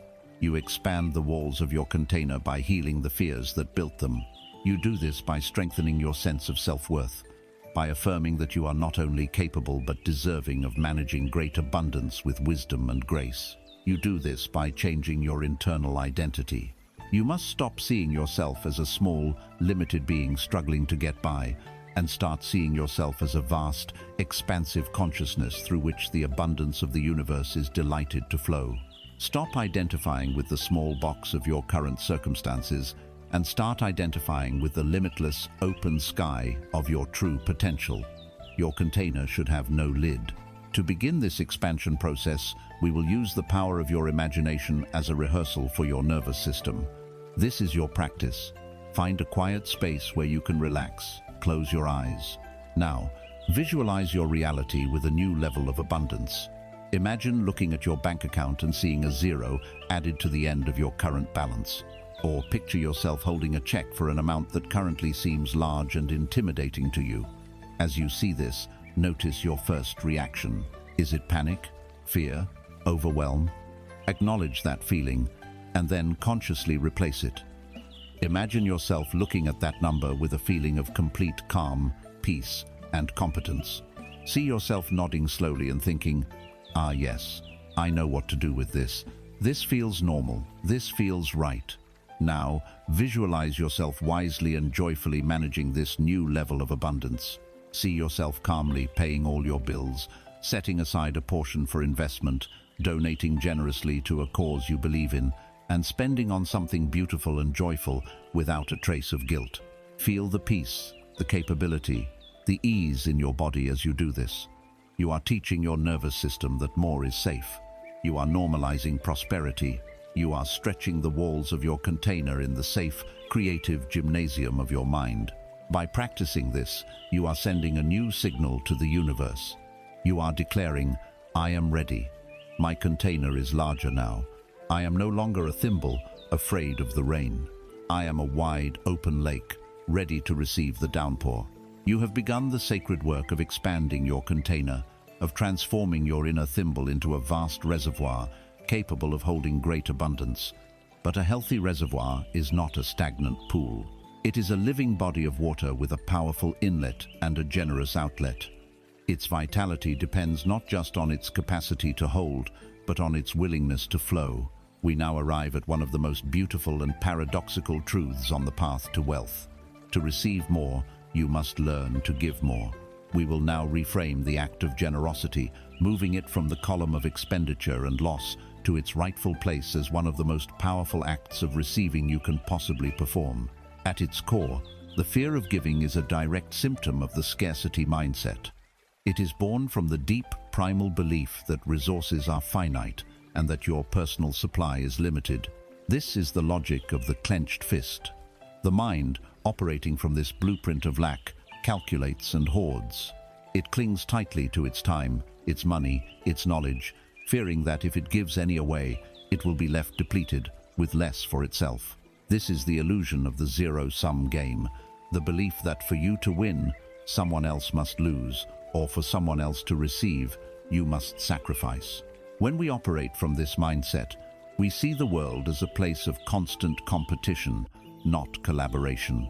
We view every request for help, every opportunity to donate, every chance to share as a potential threat to our own fragile security.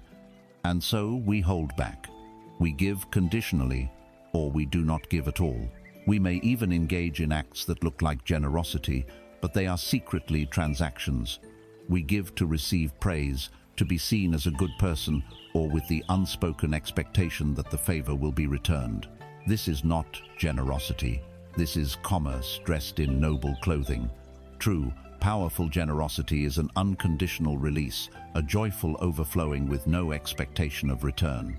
This creates a constant inner battle between the natural impulse of your heart and the conditioned fear of your mind. You see a news story about a cause that moves you. You learn that a friend is struggling financially. You encounter someone who could benefit from your knowledge or your time. In those moments, your heart, your soul, feels an immediate, expansive impulse. It is a feeling of connection, of empathy, a natural desire to contribute and to alleviate suffering. This is the divine impulse of unity, recognizing itself in another. But almost instantly, the calculating mind jumps in to veto the heart. It begins its litany of fear. Are you sure you can afford that? What about your own bills? Remember your savings goals. What if you have an emergency next week and you need that money? You should really hold on to that. Let someone else with more resources handle it. The mind, in its attempt to protect you, constructs a detailed and convincing narrative of future lack to shut down the heart's present moment impulse of abundance. This conflict leaves you paralyzed. You either ignore the heart's call and are left with a subtle but corrosive feeling of guilt and contraction, or you give begrudgingly with a sense of anxiety and loss, which poisons the gift itself. Neither path leads to abundance. The secret is to learn to give from a place of fullness, not from a place of fear. Here we must embrace the universal law of flow. Your life, your energy, your finances are not a stagnant pond, they are a river. A river is only healthy, vibrant, fresh, and full of life because it is in constant motion. It joyfully receives from its source, and it generously gives of itself to the sea. If you were to build a dam at the mouth of the river, preventing it from giving, the entire system would collapse. The water would become stagnant, polluted, and lifeless. The same is true for you. To keep the river of abundance flowing through your life, you must be both a willing receiver and a joyful giver. The act of giving is the most powerful declaration of abundance you can make. When you give freely, with a joyful heart, you are sending a thunderous message to the universe. I have more than enough. My supply is not limited.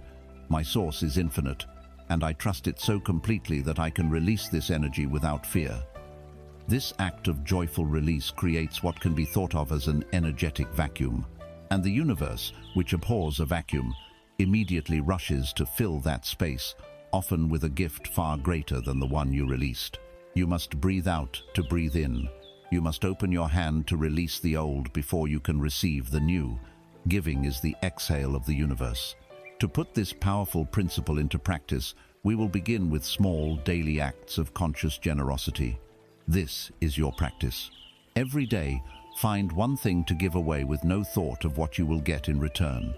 This does not have to be money. The universe deals in the currency of energy, not just cash. You can give a sincere, heartfelt compliment to a coworker or a stranger. You can give your complete, undivided, non-judgmental attention to a loved one for 10 minutes. You can share a piece of knowledge, a helpful tip, or a useful contact with someone who could benefit from it. You can let another car merge in front of you in traffic with a wave and a smile, giving the gift of ease. You can leave a slightly larger tip than usual, giving the gift of appreciation. The form of the gift is far less important than the feeling behind it. As you give, focus intently on the feeling within you. Feel your own abundance. Feel the richness, the capability, the more than enoughness that allows you to be generous. Feel the warmth of expansion in your chest. Marinate in that feeling. That feeling is the point of the entire exercise. You are teaching your nervous system that you are a source of abundance, not just a seeker of it. You are not performing a moral duty or making a sacrifice. You are engaging in a strategic, joyful, and deeply powerful act of co-creation with the cosmos. By choosing to become a clear and open channel for giving, you guarantee that you will always be a clear and open channel for receiving. You are ensuring the river of your life never becomes stagnant. You are becoming a conscious participant in the divine circulation of the universe, and in doing so, you ensure that its infinite, life-giving flow will never cease to move through you. You have journeyed deep into the inner mechanics of creation. You have learned to clear the vessel, to open your heart in receptivity, and to align your being with the flow of giving and receiving. As you integrate these practices, you may be tempted to view them as a series of steps in a formula, a spiritual hack that will allow you to manipulate reality to get what you want. This is the final and most subtle illusion of the ego, the belief that life is a machine to be engineered rather than a dance to be joined. We must now zoom out from the specific techniques and learn to perceive the music to which we are dancing. To find true, lasting, and effortless abundance, you must stop trying to invent your own rules and learn to move in harmony with the great, immutable rhythm of universal law. In our modern culture, we are addicted to the shortcut. We want the 7-day diet plan, the 30-day guide to wealth, the secret trick that will bypass the need for patience, practice, and process. We have lost our reverence for the slow, cyclical, and deeply intelligent unfolding of life. We want to harvest the fruit the day after we plant the seed. This impatience is not a character flaw. It is a symptom of a deep disconnection from nature and from ourselves. We have forgotten that everything in the cosmos, from the turning of galaxies to the beating of our own hearts, operates according to elegant, reliable, and unbreakable laws. These are not laws in the human sense, designed to punish or restrict. They are the very principles of creation itself, as fundamental and impersonal as the law of gravity. You do not break the law of gravity, you only break yourself against it. In the same way, you cannot cheat or hack the laws of the universe. You can only learn to align with them, and in that alignment, find a power and grace that makes all striving obsolete. This creates the ultimate inner conflict for the modern seeker. The battle between the impatient mind and the rhythmic soul. Your mind, conditioned for instant gratification, sees a period of rest or a slowdown in results as a failure.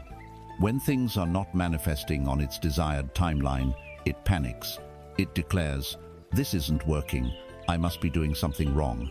I need to try a different technique, a new affirmation, a more powerful ritual." It wants to abandon the farm in the middle of winter because it cannot yet see the green shoots. It wants to frantically paddle its surfboard on a calm sea, trying to generate its own wave through sheer, exhausting effort. Your soul, however, understands the rhythm.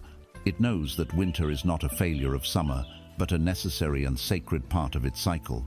It knows that the calm sea is not an absence of waves, but the ocean gathering its strength for the next powerful set. It feels the deep, underlying pulse of life and knows that there is a time for sowing and a time for reaping, a time for action and a time for integration, a time for the tide to go out and a time for it to come in. The constant struggle and frustration in life come from listening to the panicked timetable of the mind instead of surrendering to the profound inherent wisdom of the soul's rhythm. Let us now embrace the perspective of the master surfer. The surfer does not create the waves. To attempt to do so would be absurd, an act of supreme ego and utter futility. The surfer also does not fight the waves. To stand against the power of the ocean is to be crushed by it. The surfer's power lies in their ability to do two things: to become one with their board, their vessel, which is your aligned mind and body, and to develop a profound, intimate understanding of the ocean's rhythm. They sit on their board, calm and patient, observing. They are not chasing every small ripple.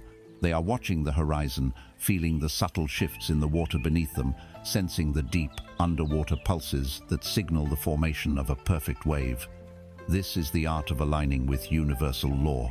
You are not creating the great wave of abundance. You are learning to sense when it is forming and how to position yourself to ride it with skill and joy. The law of vibration states that everything is in motion, that your emotional state is a frequency you are broadcasting. The surfer feels this in the water. The law of cause and effect states that every action has a corresponding reaction. The surfer knows that paddling at the right moment, cause, will place them perfectly on the wave's crest, effect. But most importantly, the surfer lives by the law of rhythm. They know the ocean breathes. There are periods of calm and periods of powerful action. They do not despair in the calm. They use it to rest, to observe, to prepare. They do not resist the rhythm. They make it their greatest ally. To begin embodying this wisdom, your practice is one of reverent observation. You will become a student of rhythm. For the next week, consciously look for the cycles and patterns in the world around you. Observe the moon. Notice its cycle of waxing from a sliver to a full, glorious orb, and its graceful waning back into darkness. It does not rush. It does not judge its dark phase as a failure of its full phase. It is all one perfect, rhythmic dance. Observe the tides, if you live near the sea. See the immense, powerful drawing back of the water, exposing the sea floor, followed by the inevitable, unstoppable return. If you live where there are distinct seasons, feel the energy of the current season. Is it the explosive, outward energy of spring? The full, lazy heat of summer? The releasing, letting go energy of autumn? Or the deep, quiet, inward energy of winter? By consciously attuning yourself to these grand, natural rhythms, you begin to internalize their truth on a cellular level. You retrain your nervous system to understand that life is not a linear, frantic sprint, but a graceful, cyclical dance. Then, turn this observation inward. Reflect on the past year of your own life. Can you identify your own seasons? Were there periods of intense, outward, creative action? Were there periods where you needed to be quiet, to rest, to integrate what you had learned? Begin to honor these personal rhythms. Stop judging your inner winter. See it for what it is, a sacred, necessary time of deep rest and preparation, the quiet gathering of energy just before your next spring. You are learning to stop fighting the ocean. You are becoming the surfer, patient and wise, at one with your board, at one with the sea, knowing with absolute certainty that the perfect wave is always on its way. You have learned to ride the great rhythms of the universe. You have aligned yourself with the cycles of creation, acting with inspired fire and resting with sacred trust. As a result, the tides of abundance have begun to flow reliably into the shores of your life. The harvest is bountiful, the reservoir is full. And here, in this place of newfound prosperity and peace, a final ghostly fear may arise from the shadows. It is perhaps the most ancient and persistent fear of all. It is the fear of loss. It is the quiet, gnawing whisper that asks, "Now that I have it, what if I lose it all?" This fear, if left unexamined, can turn your palace of abundance into a gilded cage, making you a prisoner of the very freedom you sought to create. This fear is born of a subtle but critical error in identity. As we manifest our desires in the world, we can slowly begin to fuse our sense of self with the manifestations themselves. The journey begins with you as a conscious creator, the powerful source from which abundance flows. But as the money accumulates, as the assets are acquired, a role reversal can occur. You cease to see yourself as the creator and begin to see yourself as the guardian. Your identity shifts from being the fountainhead to being the nervous protector of the water in the fountain. Your hard-won inner sense of worth can slowly, insidiously, reattach itself to external markers. The healthy thought, "I am a successful and abundant being," morphs into the dangerous thought, "I am successful because I have this business, because I have this much in my investment account." Your identity, your very sense of who you are, becomes entangled with your net worth. And once this fusion occurs, your peace becomes fragile, your freedom illusory. You have chained your soul to the fluctuations of the stock market. This is not wealth. This is the golden chain of a new and more luxurious form of bondage. This new identity, as the fearful guardian, creates a constant, draining inner conflict between enjoyment and preservation. The entire purpose of creating abundance was to experience more freedom, more joy, more peace of mind. You had visions of traveling, of being generous without a second thought, of pursuing your passions without financial anxiety. But the fear of loss sabotages this enjoyment at every turn. You find yourself unable to truly enjoy the fruits of your labor. You become afraid to spend the money, lest you deplete your supply. You become afraid to invest it, lest you make a poor decision. You become afraid to even stop thinking about it, lest you miss some looming threat to your portfolio. The wealth that was meant to be a soft place to land becomes a bed of nails. You check your accounts obsessively. You feel a jolt of anxiety with every negative headline about the economy. The joy of having is completely eclipsed by the fear of losing. And here lies the ultimate paradox of material attachment. The things you own end up owning you. Your time, your mental energy, and your precious peace of mind become servants to your assets. Your success, which was meant to liberate you, has instead become your warden. To dissolve this final fear, we must make the most profound shift in identity available to us. We must move our sense of self from the creation to the creator, from the manifestation to the source. Let us use a metaphor. Imagine your life and your wealth as the ocean, the money in your bank, your home, your investments, your business. These are the waves on the surface. They are beautiful, dynamic, and powerful, and by their very nature, they are impermanent. Waves rise, they crest in magnificent glory, and they recede back into the whole. They are in constant motion, a ceaseless dance of form. To identify with your money is to identify with a single wave, and to identify with a wave is to live in constant terror of the shoreline, the inevitable moment of dissolution. But you are not the wave. You have never been the wave. You are the ocean. You are the vast, deep, eternal source from which all the waves are born. The waves are a temporary expression of your boundless creative potential. You are the silent, unshakable depths. The waves are the beautiful, fleeting dance on your surface. Your true, unlosable wealth is not the balance in your accounts. It is your consciousness. It is your connection to the infinite intelligence of the universe. It is the inner state of alignment you have so diligently cultivated. It is your resilience, your creativity, your wisdom, and your capacity to love. These are the real assets, and they can never be lost in a market crash or a fire. They are who you are. When you anchor your identity here, in the eternal nature of your being, the fear of loss dissolves, for you realize you cannot lose who you truly are. If you, the great ocean, were to see a dozen of your waves crash upon the shore, would you feel a sense of loss? Would you panic? You would know with absolute certainty that you have the innate power to generate 1,000,000 more, 1,000,000,000 more, an infinite number of waves. They arise from you. When you know, not just as an idea, but as a deep, embodied truth, that you are the source of all wealth in your life, you are no longer afraid of the natural ebb and flow of its forms. To anchor this profound realization in your being, you will engage in a simple but powerful inquiry. Find a quiet time to sit with yourself. Close your eyes, take a few deep breaths, and sink into a state of peace. Now, ask yourself this question. If, by some external event, I were to lose all of my money and all of my physical possessions tomorrow, what would remain? When everything on the surface is gone, what is left in the depths? Do not rush to answer with your mind. Feel into the truth of it.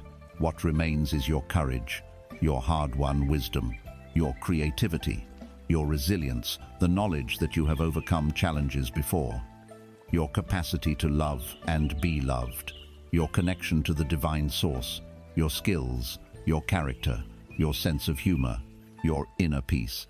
These are the true treasures. This is your real portfolio. This is your eternal net worth. Place your attention on these qualities. Feel their reality, their solidity, their permanence.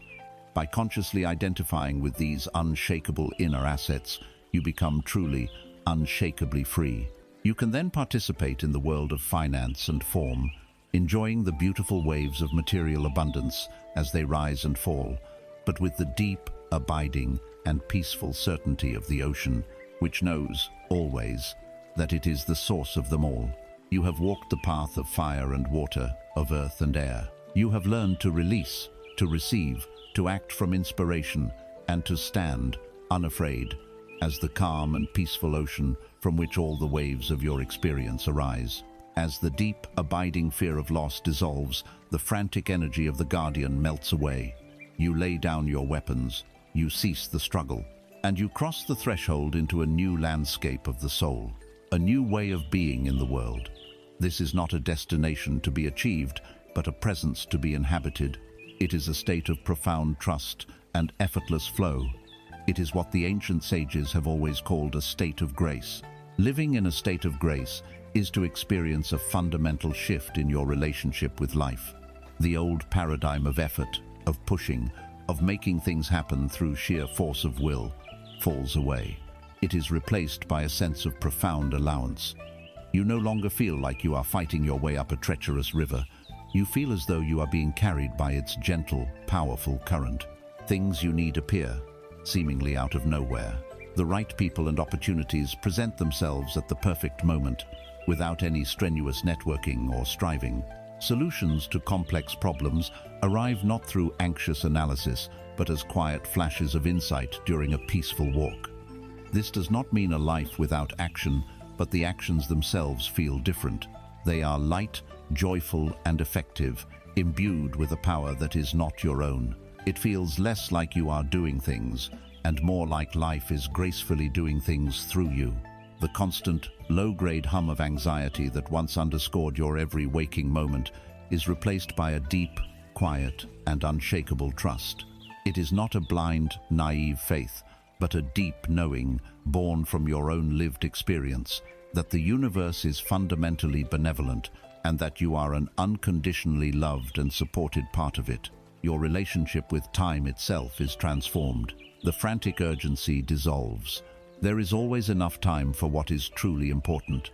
The past is no longer a source of heavy regret, and the future is no longer a source of anxious planning. There is only the spacious, peaceful, and eternal present moment, rich with possibility and pregnant with peace. However, we must be clear. This state of grace is not a static plateau you conquer, upon which you can then build a fortress and rest forever. It is more like a beautiful, powerful current in the middle of the ocean. The world around you, for the most part, is not in this current. The collective consciousness of humanity is still thrashing about in the turbulent, fearful waters near the shore. And because you are still in the world, the gravitational pull of old habits and collective fear will still exert its influence. The old mental pathways of worry, of control, of striving are carved deep in your brain. In moments of tiredness, stress, or when faced with the loud negativity of the world, you may feel the water of your consciousness being tempted to flow back into those old, familiar riverbeds. A piece of bad news, a conversation with a fearful friend, an unexpected villainy of these can act as a siren song, luring you back toward the old trance of struggle. The conflict, then, is no longer a fierce, internal war. It is a far more subtle dance.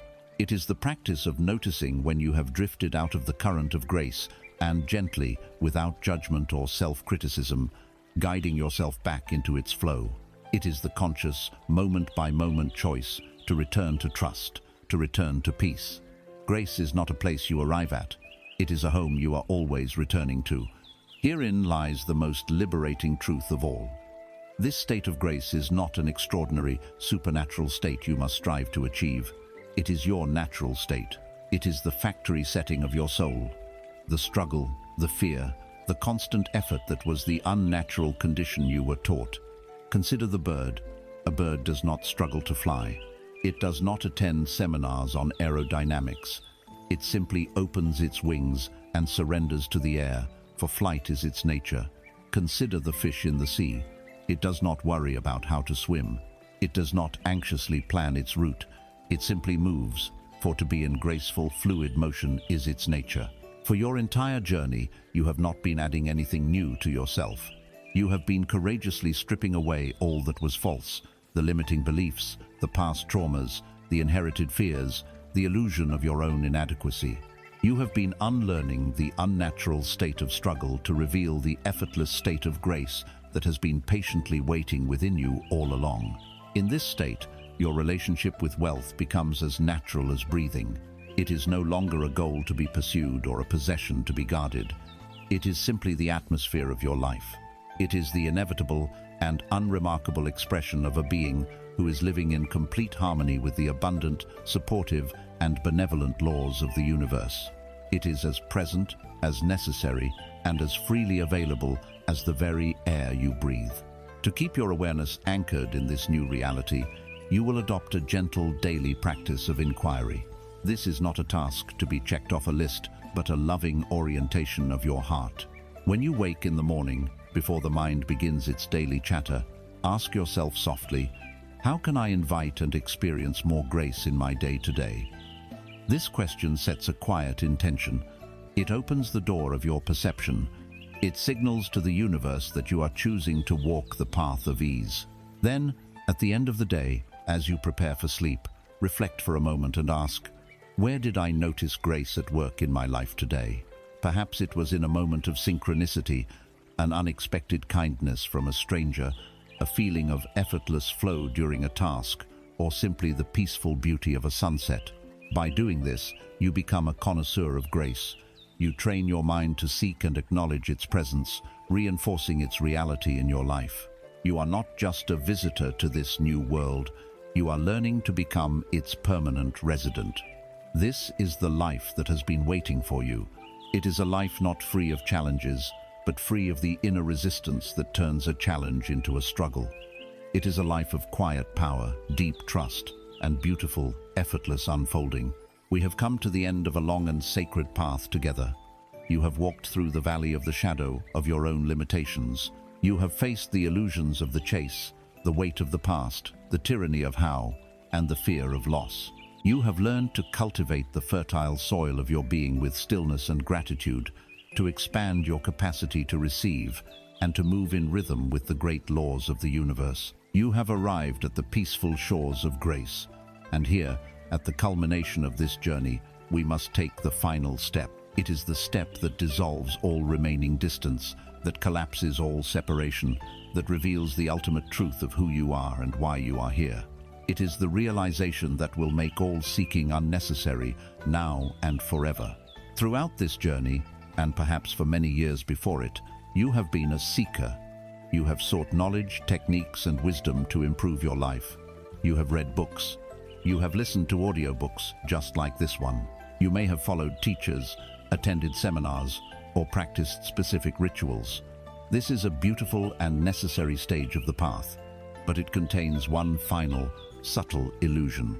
The belief that the source of your power, the key to your freedom, the answer you are looking for, is located somewhere outside of yourself. We project our own divinity outward. We find it easier to believe that the power lies within the teaching rather than the student, within the mantra rather than the one who chants it, within the guru rather than the devotee. We make ourselves the small, searching self, and we make something or someone else the great, benevolent source. We do this because the sheer magnitude of our own creative power can be terrifying to the ego, It is almost too much to accept that the infinite creative intelligence of the cosmos resides within something as seemingly ordinary as our own being. And so, we continue to seek. Even this teaching, these words, must now be seen for what they are. Not a destination, but a finger pointing toward the moon. To cling to the finger is to miss the celestial beauty it is indicating. The ultimate purpose of any true teaching is to make itself obsolete, to guide you so profoundly back to yourself that you no longer need it. This creates the final, most subtle inner conflict, the habit of seeking versus the peace of being. Even as you experience more grace and flow, there can be a persistent, nagging feeling, an itch in the mind that says, there must be more. There must be a higher level, a deeper secret, a more advanced technique. This is the ego, in its last and most clever disguise, trying to preserve its own existence. The ego defines itself by its striving, by its not there yet-ness. Its identity is that of the seeker. If the search is truly over, the seeker's job is finished, and the ego fears this as a kind of death. So it will try to convince you to keep seeking, to keep collecting information, to keep accumulating spiritual knowledge. In opposition to this is the profound, simple, and silent peace that arises from the realization that the search is truly over.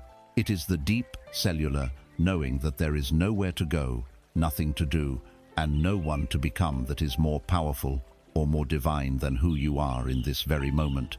It is the final, unconditional surrender, not a surrender of defeat, but the surrender of a river that finally reaches the ocean and recognizes itself.